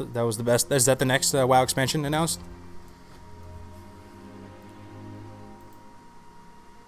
I thought that the flying kind of worked in TBC, though. I kind of liked it when it was restricted to the Outland. It kind of worked. The way Outland was set up, it was set up fundamentally kind of for flying. And it really had an impact. I wish it kind of just stayed there, though. It stayed in Outland. WoD is definitely infinitely better than BFA, which is sad. So you enjoyed WoD, Infectious? Flux Bullets, thanks for the videos, bro. Got me hyped enough to join Northdale. All right. Yeah, we're starting a guild, man. I'm sure there's a lot of turnover in the stream now. So if you guys are interested, we're gonna start a guild together. We're gonna it's gonna be the dream. Static communities. We may not be the best progression guild. We may not have the best players. We may not be the most knowledgeable, but we will have a strong community, and you'll be able to wake up every day and have fun, cool, like-minded people with their heart in the right place that you can play with. So if you guys want to be a part of that, join the Discord and let's make it happen. I think it's too early to tell if WoD is going to be better than BFA. They still have a chance to fix some of the bullshit. WoD? What do you mean, BFA? Oh, okay. Yeah, you're saying BFA still has a chance to fix like Azerite armor and stuff like that, right? I'll never play anything beyond vanilla. Yeah, that's an interesting thing. I have some friends that are like that too. That they've kept track of the WoW. So you guys probably have friends like this, right? People that haven't played WoW in like a decade, right? And they've played many other games over the years. They played Witcher, they played whatever. But they would snap reflex tell you. Anyone asks them, what's the best game of all time? World of Warcraft, easy, right? I have a lot of like real life friends that are in the same boat like that. WoW was just too good. It's on its own tier. Like it's a reflex. You don't have to think about it. Best game of all time, vanilla WoW. Please do a troll only guild. That'd be kind of funny. The Takanashi says, I have to say that most people say TBC because they never did high-end rating. 200 attempts on KT, 500 attempts on Muru. Let me tell you, no way that was fun to grind 200 reps and dailies. It was amazing dungeon system for hardcore people. I love that, but Wrath was beautiful until LFG stuff ruined it and the welfare epics came along. That is pretty elegantly said, dude. So you were in like a top tier TBC rating guild? I enjoyed the 5-man dungeons in TBC a lot though, and like the Nether? It was the Netherwing grind, right, for that mount in Shadowmoon Valley. Yeah, I remember grinding that bad boy. Timeless Isle, dude. I love the Timeless Isle. The PvP on the Timeless Isle. Oh man, there's that dungeon there too. I remember running that thing to get that white blood elf mount. I really enjoyed the Timeless Isle. That's another zone with great music and ambience. Timeless Isle. Best game of all time was Warcraft 3. It was kind of the original, right? I'd love to see a Warcraft 4. What if they announced that at BlizzCon, dude? How sick would that be? There's no way, though, right? That'd be too crazy. They'd hint at it more or something like that. Warcraft 4 announced? That would be crazy, dude. I do think they're going to announce something Diablo-related. I hope it's not something like a new port or something like that for Diablo 3. I hope it's something new. A guild when Classic is out. I guess EU is out since they'll have their own servers there. Yeah, we're trying to find a way, though, Pizza. I don't really know much about this stuff, but if we can find a way to kind of have a broader guild ecosystem and we can have EU people and NA people, that would be really cool. Takanashi says, yes, my friend, from vanilla until Wrath. Then I got sad when Kata was launched. Yeah, I'm in a very similar boat to you, dude. Kata was the lowest point for me in WoW. It actually killed me inside. So you guys know I love leveling, right? It's something that I just, for whatever reason, I masochistically enjoy leveling. It's very therapeutic for me. You can imagine that I kind of died inside when I saw that they implemented the level boost. I forgot what expansion that was. Maybe you guys can help fill me in. But when they implemented the ability to boost up to like 10 levels below max, I died inside, dude. Because it was a rite of passage I was proud of. Grinding through all those levels and getting there and knowing that everyone you're talking with has gone through the same thing. You've all been through that rite of passage. It kind of sucked in a way, but you got through it. And now people can just instantly get 10 levels below.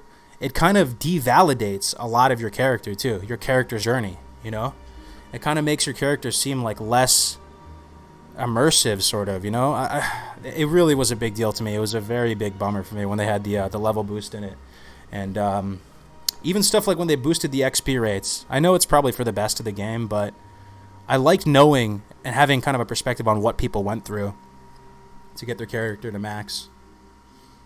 But, you know, maybe it's just a data-driven decision. Don't really know too much about game design. I never got my offhand Warglaive from Black Temple. 60-plus weeks of raids. I still think about it. Still keeps you up at night, dude. The one that got away. Was Mop the level boost? Yeah, dude. That was, man, that was a big bummer for me. Are you sure they didn't have it in Kata, though? Are you sure they didn't have level boost in Kata? Overall, I have to say I enjoyed Mists of Pandaria. I actually enjoyed it. I thought it was kind of a cool expansion. The concept of it, when they were announcing it, it was a giant meme to me for sure, the whole Panda Bear thing. I know they were in like Warcraft and like you see them in Dota and stuff, but the whole Panda Bear thing and the whole kind of Asian aesthetic and stuff, it really wasn't drawing me in. But I kind of like found myself towards the end of Mist going like, you know, I kind of really enjoyed it. I kind of really enjoyed this expansion. Mop was 90 boost, and you got one when you pre-ordered WoD, so everyone got a boost to max level in Mop. Okay. That was a real bad feeling for me when that was announced. Bonsai123 says, I was a nooblet through vanilla, thanks. Yeah, dude, I think most of us were. Let's see. Warcrafter 3001 in Twitch says, leveling doesn't matter at retail. Blizzard's clear stance on leveling is people don't like it. When they introduced heirlooms in Wrath of the Lich King, I hyped and started leveling alts, but now I see how bad they are destroying the game. Chen is the only real panda. Yeah. Man, it may just be a selfish piece of feedback, but I think I would like retail a lot more if they forced people to level again. If they just gave reasons, they aligned the incentive so you had to go back into the old world, you had to level. And or even if they just implemented like fresh servers where you had to level, they could just still keep the servers as is. But if they had fresh option servers where it was fresh and everyone had to level, there's no character boost, that would solve a lot of issues with retail for me. But, you know, my allegiances are to vanilla at the end of the day. Sick memes. Thank you for subscribing. Blaine, Texas says, I wonder how long it will be before Blizzard introduces a 60 boost for Classic. No, please, dude. Please, no. I can't think of that, man. Please, I hope I never live to see the day. I hope I tap out. I hope I'm removed from this world before that happens. They are well known for making their games accessible to a wide audience. I hope that they can have the foresight not to put a 60 boost. That was the beauty of Vanilla, man. Everyone was blind and just cast out there to help each other figure everything out or troll each other by telling people the wrong thing. Oh, man, dude. People, where's the Dead Mines? Oh, that's in... Oh yeah, that's near Ashenvale. I know, but I was thinking of vanilla with the new graphics because it will seem like private server again. I'm not happy with this choice. I don't understand what you mean, man. Dragoy, Dinev, yo man, nice Druid video. Thank you, Dragoy. Thanks for stopping by the stream, bro. Nice to see you in here. You could only use level boost if you had one character at max anyway, so they had to have done it. Is that how it worked? You sure? So you could only have one boosted character? I thought you could boost and like you just paid like $60 or something and you get 10 levels below. Even still though, to me that was a turning point. That was kind of the beginning of the end when it comes to leveling. Because I'm the type of person where I enjoy leveling, but if everyone else is going to buy the boost to 90 or whatever it was back then, I guess I'll just buy the boost. It's no longer just a fun, viable, relevant piece of content to experience. EU or US? I'm US. U.S. But like I said before, hopefully we can find some way of making it work to have a EU guild and a NA guild. I sent noobs on quest to completely wrong area, especially the ZF mallet. Dude, you're sick, dude. The ZF mallet, dude, that's so funny, though, at the same time. Man. Leveling in vanilla was great because it was constant decision-making. Should I pull this pack or skip them? Should I buy this skill, upgrade it, or a new weapon? Can't afford both. It's very true, man. It's kind of that type of thing. It's deceptively simple. It seems like in some ways it's a more simple game, but you dig a little bit deeper and you realize there is so much depth to the game, dude. So much depth. Strider, you think Lupos will be nerfed? I sure hope not. I like Lupos. I think it's kind of a flavorful thing that he exists. Hey again, dude. Nibbin, hey, what's up, man? You back? Frederick Arneson, yeah, exactly. INT, it's face roll now, not because of the actual input in terms of rotation and whatnot, but because you don't have to think about what you do when you level. You just got the Steamroll mobs and quests. So excited for Classic, bro. Hell yeah, dude. The hype is real, bro. We got a few days left. Dude. Oh man, I hope you guys are down to watch me stream the demo. So we got 1, 2, 3, 4, 5, 6, 7, 8, 9 days left. I can count with fingers. How many days we have left before the demo. That is crazy, dude. I'm so hyped for it.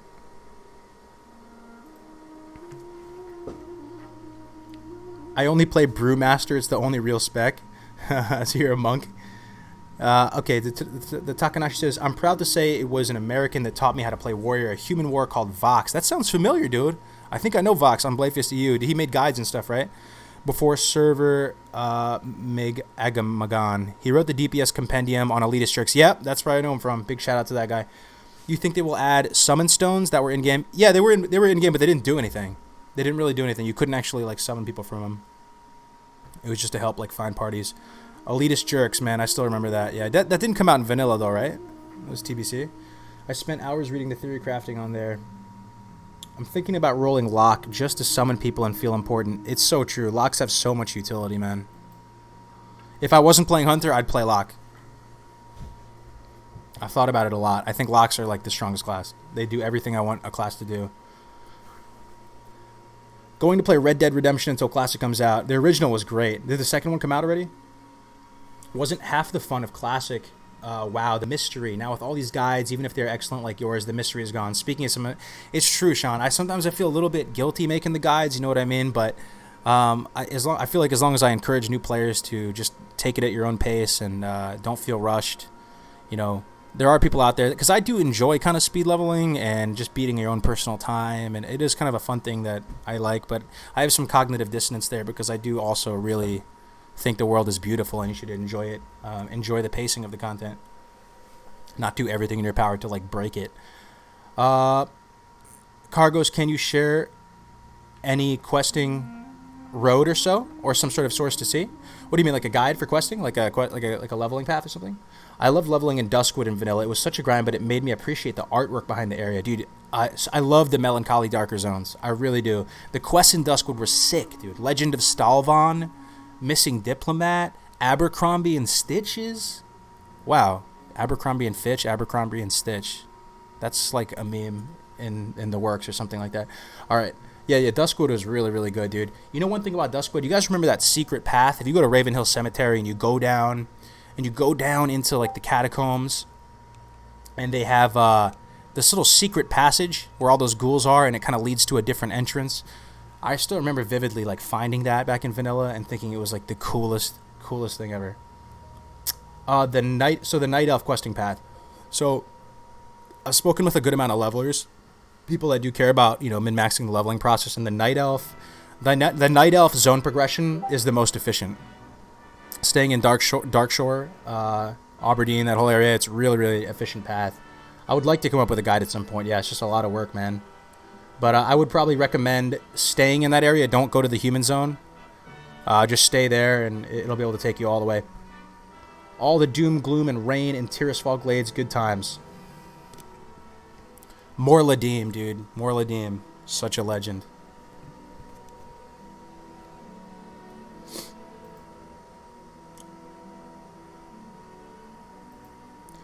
Summoning Stone came out just before TBC, I believe. I really hope Mara is open soon after launch. What do you mean? Mara's got to be open, right? Is Mara a part of a patch? Pretty sure Mara's going to be open, dude. Stitches, they should have never removed him. When I was 12, leveling Duskwood actually scared me a little. Same here, bro. It was a little bit spooky. Vanilla had some spooky stuff. You guys remember going to Scarlet Monastery and seeing the people hanging? They were hanging there like they were literally dead, and they were hanging from the trees. Yeah. Alright, guys. Yo, it's been almost 3 hours. I'm going to start wrapping it up right now. This is a new personal best right here as far as like streaming length. I'm still not used to the whole streaming thing, but I do find it fun. It's kind of just really cool being able to talk with you guys. I put up the Druid guide today. If you have any questions about any of the leveling guides, come into the Discord and ping me. I'm happy to help you out. And I think I'm going to try to get into a rhythm of doing like 2 videos and then doing a stream after or something like that, and just being a little bit more consistent. But I really enjoy it, guys, and we got Classic on the horizon, so just going to start wrapping it up. If you guys have any final words or anything like that, plug it in the chat. It's really an honor. It's really humbling being able to interact with you guys.